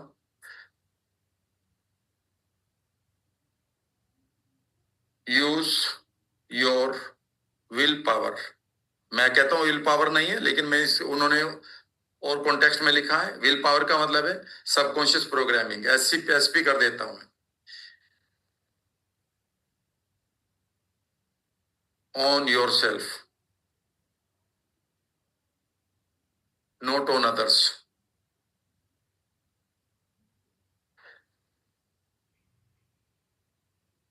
आप अपनी पावर को खुद के ऊपर बेहतर ट्रांसफॉर्म करने के लिए लगाते रहें।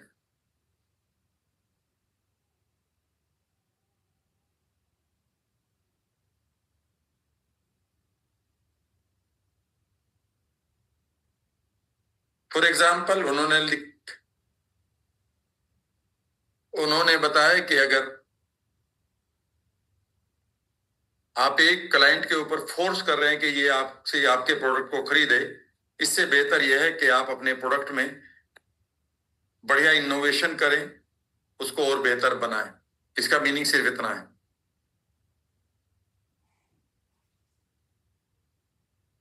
कन्विंस करना गलत नहीं है, उसे किसी भी चीज को मिस इंटरप्रेट मत कर लेना, यानी कि जहां पर आपका कंट्रोल है। और अगर आप छठा टॉपिक पढ़ते हैं आउटकम का, वो यही है, स्टे इन कंट्रोल।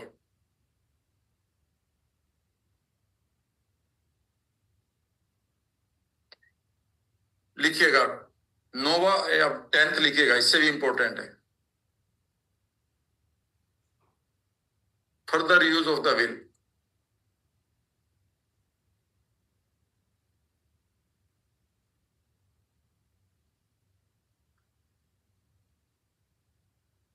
नोवे का ही एक्सटेंडेड पार्ट है।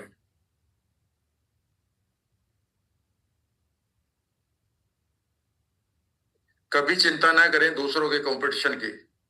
डोंट वरी अबाउट अदर्स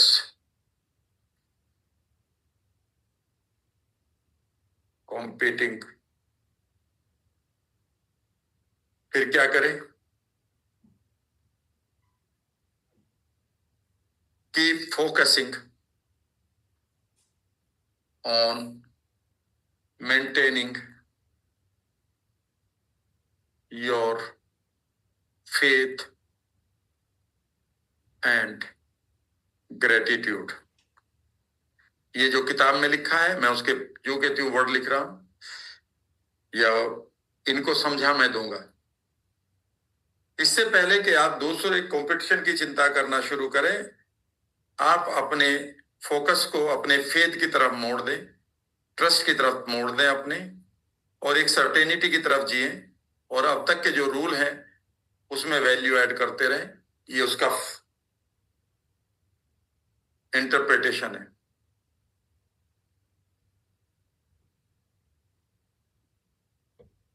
अब हम आते हैं, थिंकिंग हो रही थी, अब ये थिंकिंग पूरी हो गई है, अब एक्टिंग आ गई है शुरू। Now 11th rule number 11, acting in the certain way.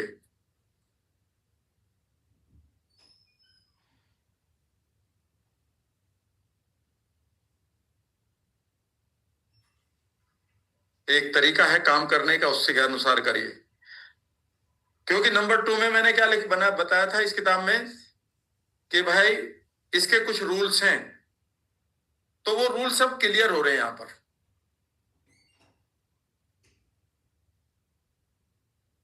उन्होंने कहा ये रूल्स इस तरह से काम करेंगे जैसे मैथमेटिक्स करता हो। कंपटीशन की चिंता ना करो, अपने फेथ को बनाए रखो, सर्टेन रहिए, लोगों की लाइफ में वैल्यू ऐड करते रहिए, मैजिक होने जा रहा है। अब हम एक्टिंग इन अ सर्टेन वे पहले लिख लेते हैं, और ये रट लेना। अगर इन्हें आपने रट लिया तो मैं आपको एक बार बता रहा हूं, आपकी 2 ऐसी वर्कशॉप शुरू हो जाएंगी, 2 पहले से लिखा हुआ था, देखिए 2 वर्कशॉप ऐसी शुरू हो जाएंगी जिनकी लोगों को बेहद डिमांड है। एक वेल्थ माइंडसेट और दूसरा लॉ ऑफ अट्रैक्शन। इस किताब के बाद जो मैं पढ़ाऊंगा, कोई आपको इतना बढ़िया मैटर कहीं नहीं दे पाएगा, चाहे वो 10 साल से लॉ ऑफ अट्रैक्शन पढ़ा रहा हो, चाहे वो कहीं भी पढ़ा रहा हो, ये मैं बता दूंगा। इसलिए पहले मैं लिखवा देता हूं आज, और उसके बाद इसके ऊपर काम करेंगे। Acting in the certain way कौन सा तरीका है फिर काम करने का?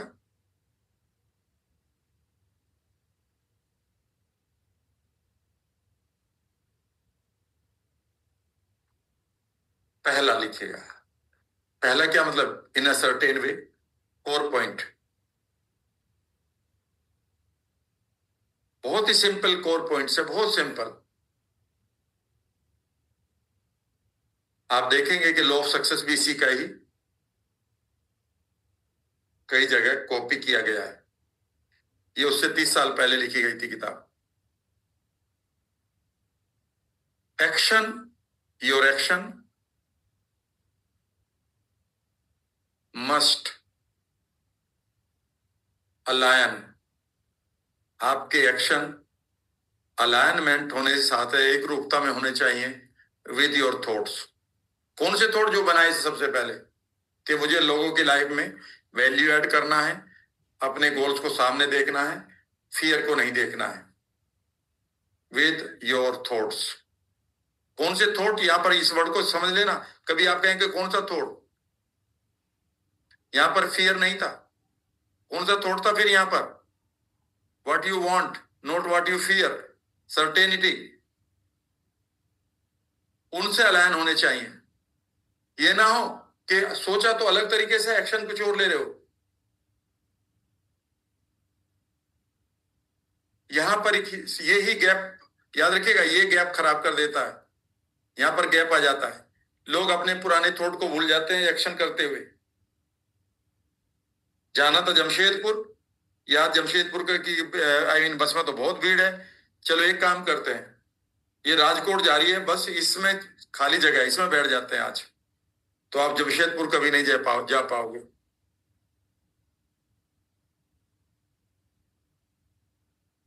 इसके साथ दूसरी चीज है, लिखिएगा। नंबर 1, आपके थॉट्स के साथ ये अलाइन होना चाहिए, प्लस डू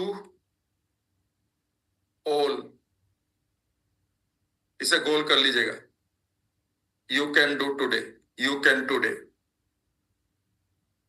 नॉट टुमारो।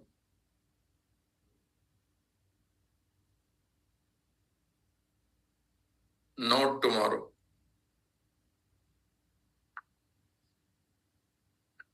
वो सब आज करिए जो तुम कर सकते हो, कल नहीं।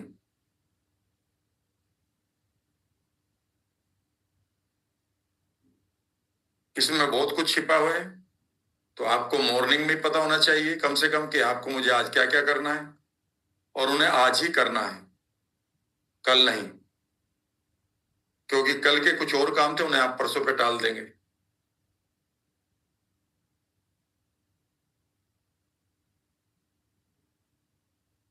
पहला एक्शन ये है, acting in a certain way, ये है। अब हम 12 पर आ जाएंगे, वो भी एक्शन ओरिएंटेड है। 12 लिखते थे, तो ये 11 था। ओके, 11 ये था acting in a certain way. वो था पहले था thinking in a certain way. और पॉइंट मैंने बता दिया था कि आपके जो एक्शंस हैं वो एक रूप होने चाहिए आपके विचारों के। कौन सा विचार? जो आपने बनाए हैं। और जो आप काम आज कर सकते हो आज ही करना है, कल नहीं। अगर आप कल कर रहे हैं तो आप फिर साइंस ऑफ गेटिंग रिच के रूल्स को तोड़ रहे हैं। अब ये मैथमेटिक्स की तरह काम नहीं करेगा, अब ये स्कैटर्ड हो चुका है। क्योंकि मैथमेटिक्स में सारे के सारे आपको रूल्स लगाने पड़ेंगे। टॉपिक नंबर 12 थोड़ा सा ऊपर ले लेता हूं।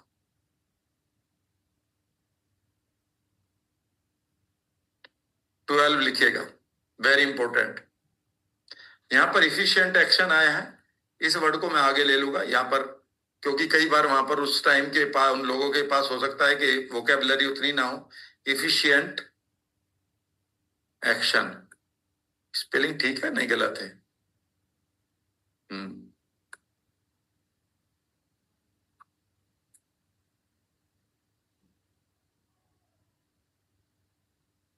इफिशिएंट का मतलब है 100% फोकस के साथ। बस इसे आप इफेक्टिव भी कह सकते थे।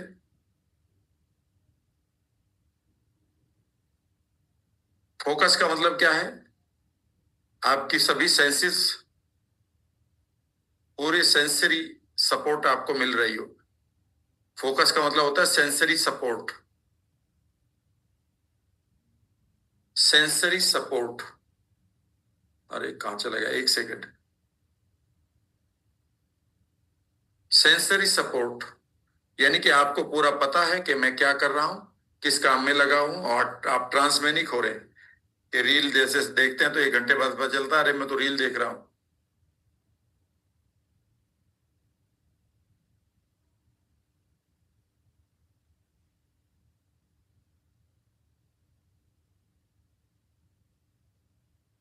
अब हम, ये भी बड़ा सिंपल है, इसके लिए भी एनएलपी लग जाएगी अदर यू में जाकर, ये हम बाद में बात करेंगे इसकी। अब मैं 13 पर आता हूं।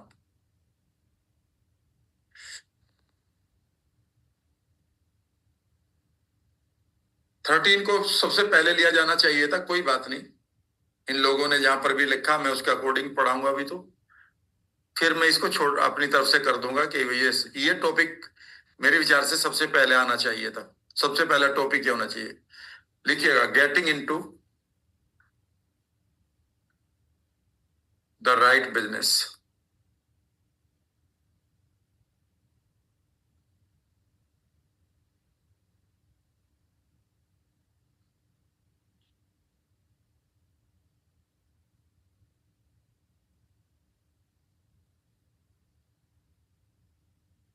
यहां पर 2 पॉइंट आएंगे, एक जो ओल्ड है और एक एनएलपी का है। ये एनएलपी का मुझे देना पड़ेगा। ओल्ड या पुराना पैटर्न ये कहता है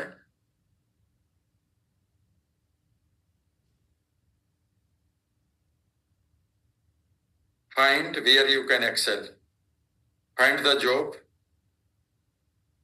वेयर यू कैन एक्सेल।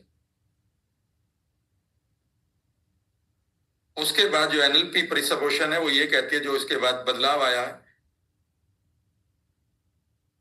वो ये कहती है,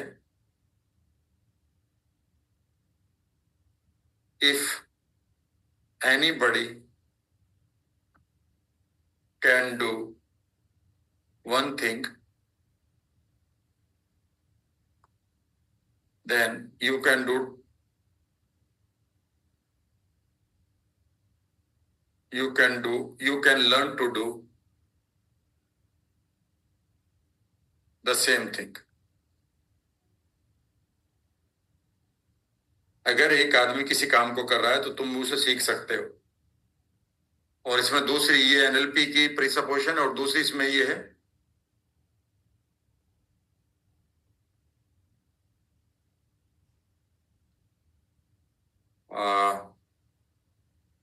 you have all the resources, लिख लेना।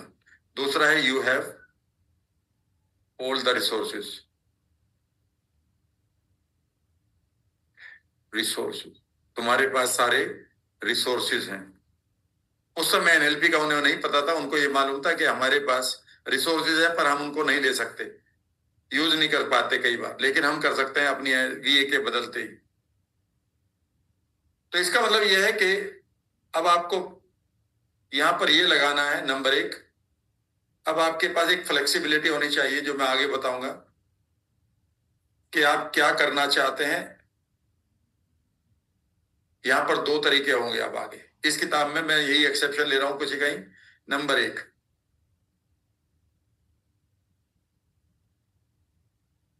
पहली अप्रोच ये हो सकती है, I want to do it.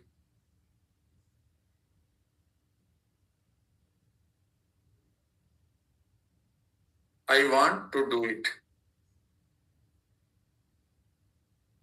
पहली अप्रोच ये है, और अधिकांश लोग इस अप्रोच को ही फाइनल बना लेते हैं। अक्सर लोग आपसे भी यही पूछते हैं, अच्छा आप क्या करना चाहते हो तुम। ये अप्रोच, जब मैं अपने मेंटोर के साथ बैठा तो इस सेंटेंस को बहुत लाइक नहीं किया करते थे। वो अगला सेंटेंस बोला करते थे कि अगर आप ये पूछेंगे what I want to do, तो सारे बच्चे कहेंगे I want to leave the class, I want to go to the gym, I mean mall, I want to eat junk food.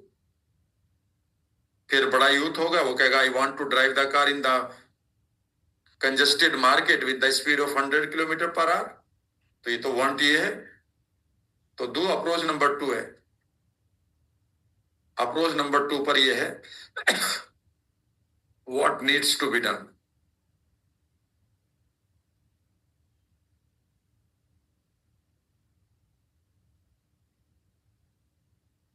मेरे विचार से ये बहुत अच्छी है। भैया मार्केट कंजेस्टेड है, आप 1 किलोमीटर 2 किलोमीटर की स्पीड से गाड़ी चलेगी और कहीं पर ब्रेक लगकर खड़े रहोगे। So what needs to be done is more important than what I want to do. याद रखिएगा, पहले में आपकी चाइल्ड स्टेट है और दूसरे में एडल्ट स्टेट है। एक चाइल्ड है, वो इस सिचुएशन में इस तरह से सोचता है, और एक जो एडल्ट होता है, मैच्योर होता है, वो इस तरह से सोचता है। What needs to be done. आप ये कह रहे हैं नहीं नहीं, जो मैं सोचूंगा वही वही फाइनल है, तो इसका मतलब है आपका पॉइंट ऑफ व्यू अभी कंजेस्टेड, आई मीन छोटा छोटा हो सकता है। तो यहां पर इसमें ये देखिएगा what needs to be done. आप किसी भी चीज में इंटरेस्ट क्रिएट कर सकते हैं, लिख लेना। You can create interest in anything. कभी आप ये सोचो मुझे इसमें इंटरेस्ट है, मैं यही करूंगा, आप गलत कर रहे हो। कर लीजिएगा अगर उसमें अपॉर्चुनिटी है, लेकिन वो इंटरेस्ट का कोई अगर पेइंग नहीं है तो मत करिएगा, क्योंकि आप किसी भी काम को शुरू कर सकते हैं करना। लिख लीजिएगा the tipping point secret, tipping point secret of mind.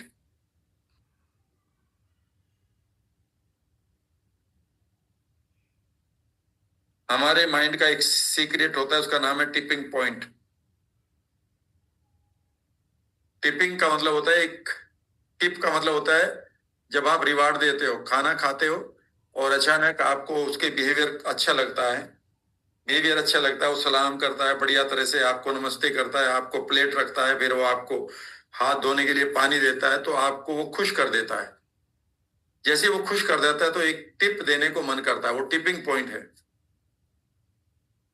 याद रखिएगा, जिस काम को भी आप लगातार करना शुरू कर देते हैं, आपका माइंड उसे लाइक करना शुरू कर देता है, and it starts giving you the positive hormones. आपका माइंड आपको पॉजिटिव हार्मोन देने शुरू कर देता है, इसे हम टिपिंग पॉइंट कहते हैं। तो आप ये मत सोचिएगा उसमें मुझे इंटरेस्ट नहीं आता। इंटरेस्ट आप किसी भी चीज में ले सकते हैं,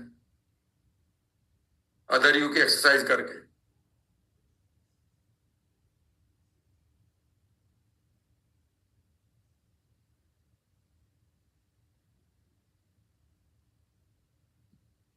यहां पर हम खूब बात करेंगे।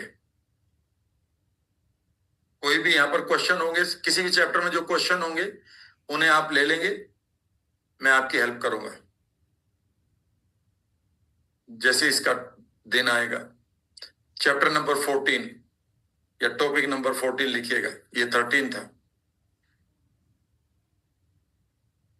तो मैंने इसमें एक चीज को किया है कि भाई आप ये नहीं कह सकते जिस चीज में आपका इंटरेस्ट है आप किसी भी चीज में एक्सेल कर सकते हैं, और अगर अभी आप किसी भी चीज में एक्सेल करने के लिए तैयार हैं तो देर मत करो, बाकी चीजों को आप कर ही चुके हो, आई मीन बाकी चीजों को अप्लाई करो और शुरू हो जाओ। लेकिन अगर आप ये कह रहे हैं कि वह अभी पेइंग है या नहीं है, या कोई ऐसी चीज आ गई है, तो आप कभी भी फ्लेक्सिबल हो रहिएगा। 21st सेंचुरी में बहुत फ्लेक्सिबल रहना पड़ेगा। Everyday techniques are, technology is changing. लिखिएगा chapter number 14, the impression of increase.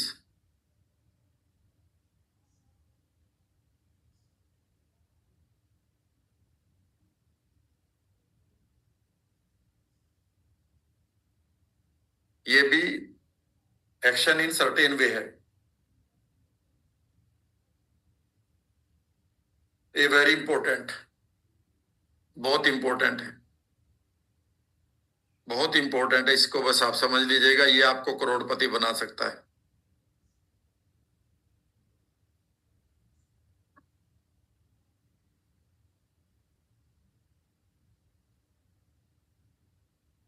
Always leave people with the impression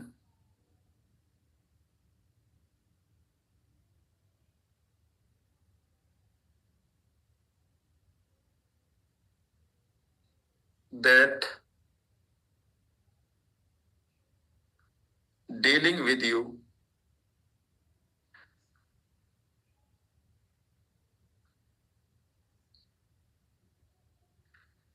brings growth and benefit. This is the certain way का next principle. ये मेरे लिए तो बेहद इंपॉर्टेंट है, इसे तो मैं मॉडल करता हूं। हमेशा जब भी लोगों से आप मिले, आप एक इंप्रेशन छोड़कर चलिए उनके दिमाग पर कि वो अगर आपसे डीलिंग करेंगे तो वो जीवन में ग्रो करेंगे और फायदे में रहेंगे।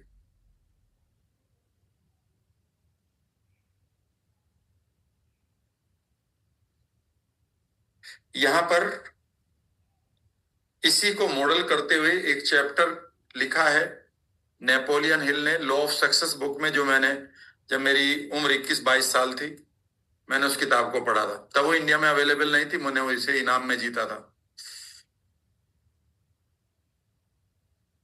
उन्होंने लिखा है work more than paid for.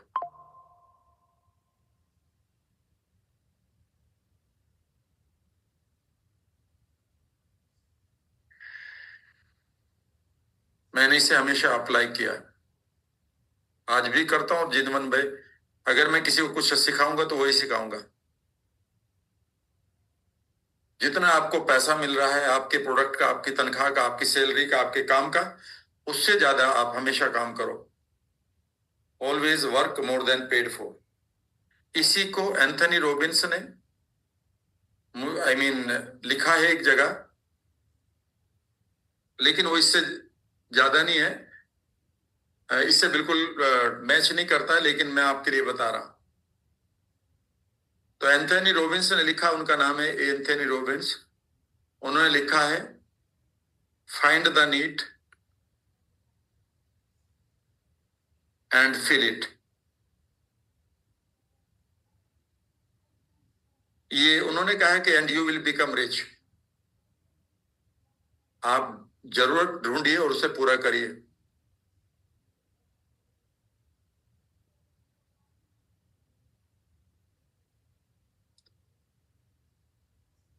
मैं एज ए राम वर्मा ने इसमें कुछ छोड़ जोड़ा है। ये मेरा ही नहीं है, ये किसी और से लिया उन्होंने भी शायद, पर मैं उनको कहता हूं ये मैंने उनसे लिया है। लेकिन मैंने इसमें जोड़ा है find the need and fill it uniquely.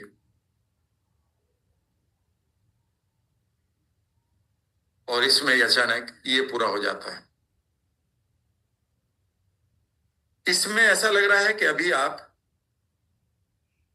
आपका पॉइंट ऑफ व्यू छोटा है, लेकिन इसमें आपका विन विन है। मेरी वैल्यूज में ही आता है। जरूरत ढूंढिए का यहां पर किस चीज की जरूरत है एंड फिल इट यूनिकली।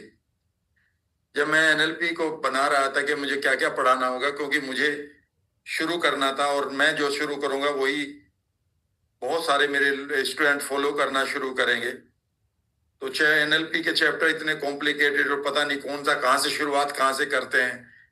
मैंने तो उस समय मैंने एक आदमी से बात करी, वो मेरे मेंटोर की तरह ही थे।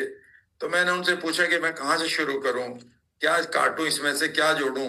इतनी टेक्निक मैं जानता हूं, इतनी किताबों में लिखी, मैं क्या करूं, कहाँ से जोड़ूं। समझ में नहीं आता कि 5 दिन का कोर्स बनाओ कि 10 दिन का कोर्स बनाओ।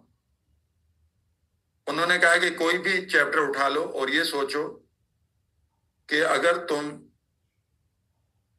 तुम्हारे क्लाइंट होते तो क्या इसमें इसे लाइक करते। And suddenly everything changed. तो जैसे ही मैंने अपने आप को उस जगह पर रखा तो मैंने कहा फिर ये मैं तो नहीं इसको लाइक करता, कोई भी देता तो। उन्होंने कहा फिर इसे निकाल दो। और इतना बनाओ इसको कि क्या नीड है लोगों की और उसे कैसे आप यूनिकली दे सकते हो, तो आप मार्केट में टिके रहेंगे। नहीं तो 6, 8, 10, 15 महीनों में आप एक नया काम ढूंढ रहे होंगे, जो ये लोग अक्सर करते हैं।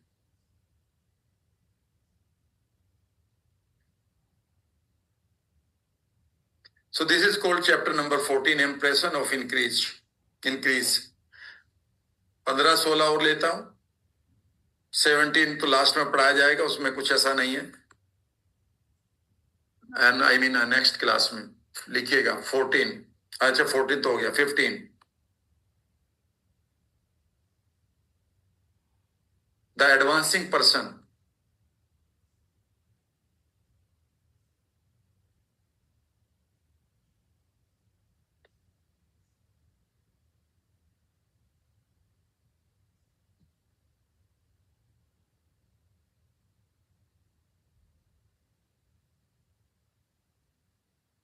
बस इसका एक ही रूल है, कोर पॉइंट लिख लीजिएगा। रेडिएट, लो ऑफ रेडिएशन भी होता है, radiate progress.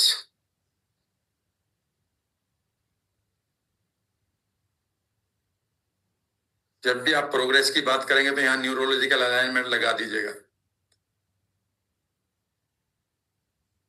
Purpose, progressive identity, progressive values, progress show करने वाले बिलीफ सिस्टम्स और प्रोग्रेस करने वाले हैबिट एंड एक्शंस।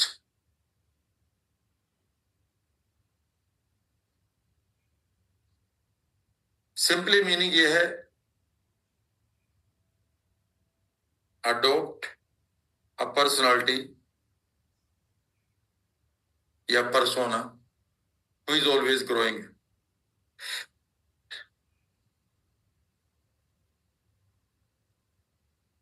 ब्रैकेट में भी लिख दिएगा नॉट डिकेइंग नहीं तो लोग भाग जाएंगे। Always adopt a personality who is always growing, not and the world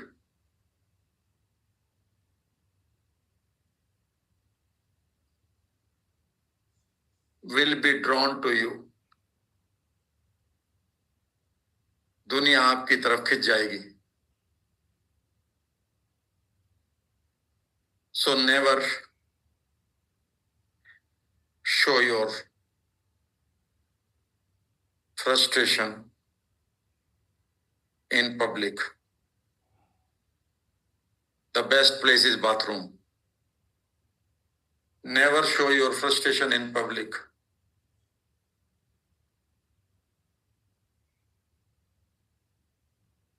Show your courage. Show your faith. ये होगा।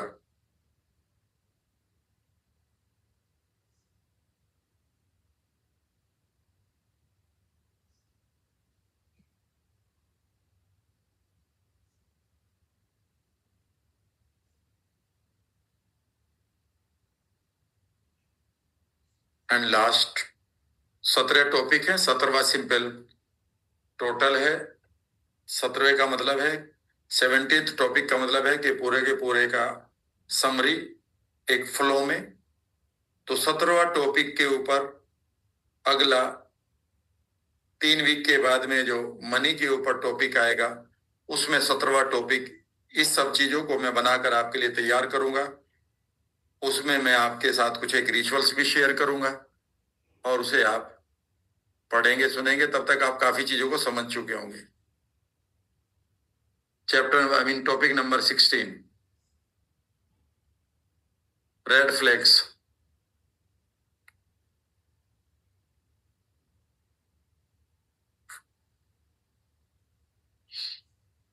सम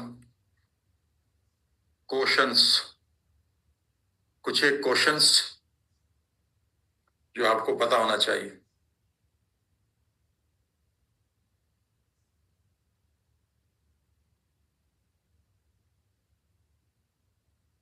जो रेड फ्लैग्स हैं वो ये हैं। Never get distracted by a shortcuts.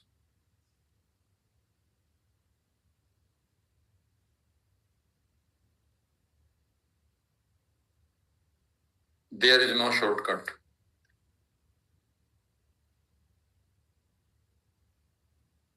Self-doubt.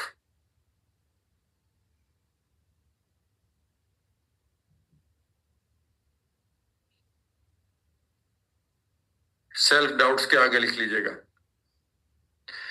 Inner voice.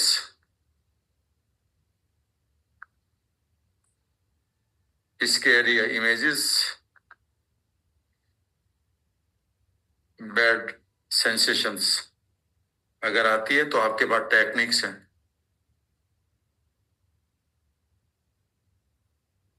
तीसरा लिखिएगा, ग्रीड, लालच.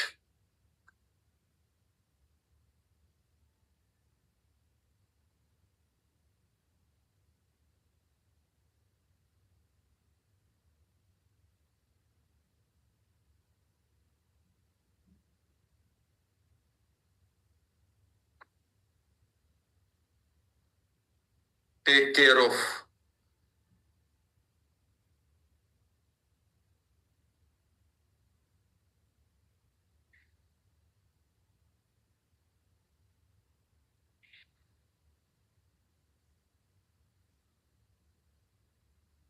कंसिस्टेंसी.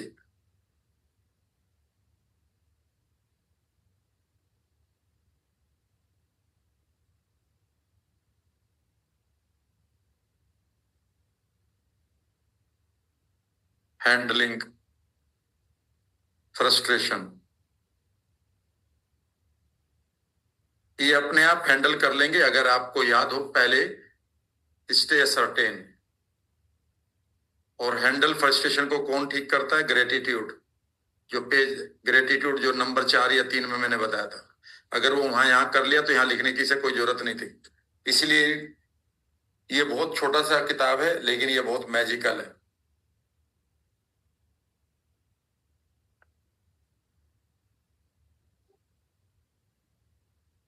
Now assignment. अगर आप करना चाहते हैं काम, ये 4 घंटे की टोटल वर्कशॉप हो जाएगी. 2 घंटे होने जा रहे हैं और 2 घंटे आगे होंगे. Now the assignment.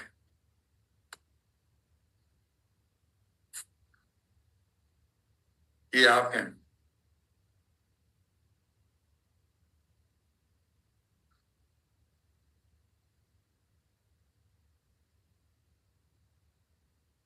लिखिएगा यहां पर माई राइट बिजनेस. ये आप ढूंढेंगे. You can be a very good cook or you can be a very good YouTuber and you can be both.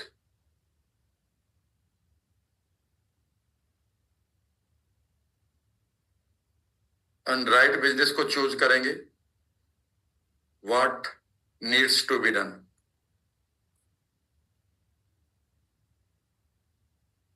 आपके रिवार्ड, आप रिवार्ड्स क्या चाहते हैं, ये भी तय करेगा राइट बिजनेस को.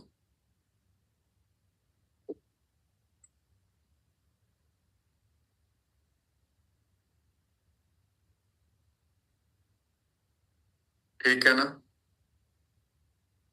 माई certain way of thinking.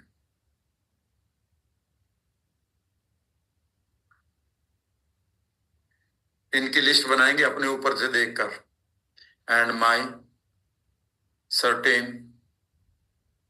Way of action, acting, जो यहां पर है. सिर्फ आप उनको याद करिए.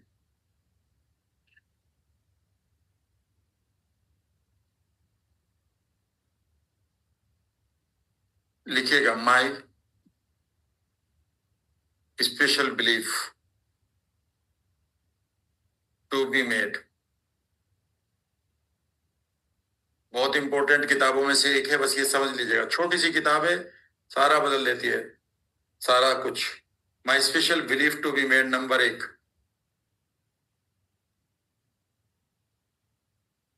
पहले वाला क्या था? My right to be rich.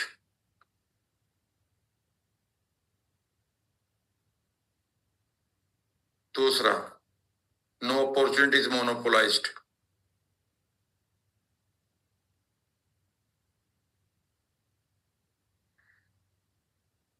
इसे वही कर सकता है, ये सोच लिए झूठ है। किसी ने किसी अपॉर्चुनिटी में बहुत आगे निकल गया, कोई बात नहीं, आपके लिए स्पेस खाली पड़ा। और उसके बाद ये 2 बिलीफ यहां पर आ गए हैं, इनको आपको प्लेस करना था। तीसरा बिलीफ यहां पर था कि देर आर सर्टेन वेज, इनको अलग से रटेंगे, ये तो आपके सिंपल बिलीफ्स हैं। और उसके बाद my certain ways of thinking and my certain ways of acting and what is my right business. एक सेकंड, इसे आप क्लिक कर लें।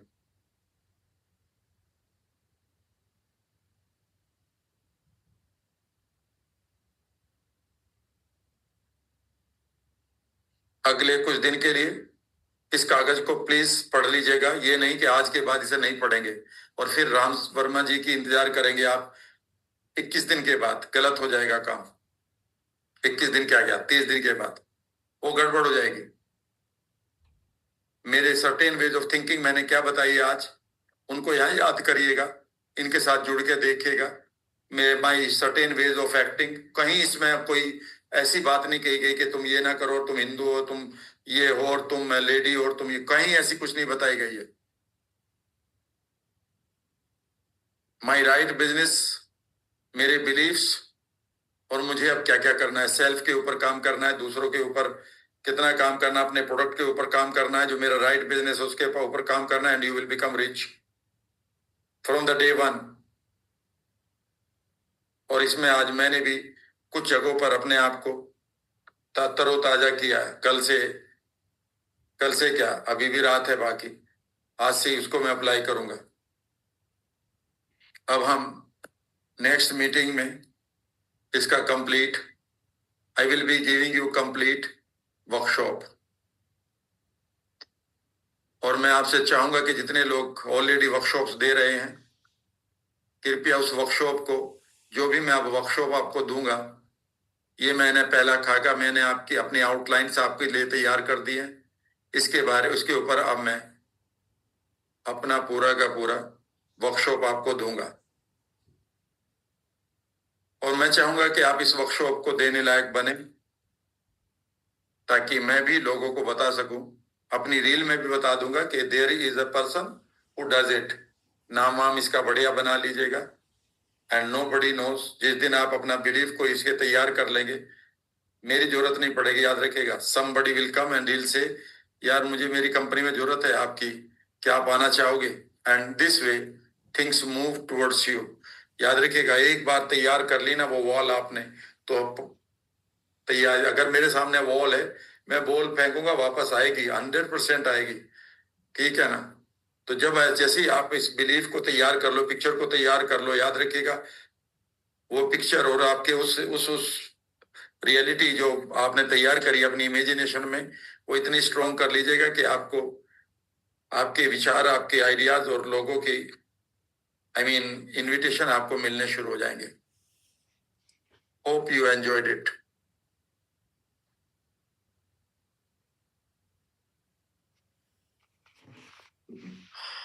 Thank you very much. कोई सवाल हो तो बताओ, मैं तब तक इसका वो रोक देता हूं, पॉज कर देता हूं, स्टॉप ही कर देता हूं।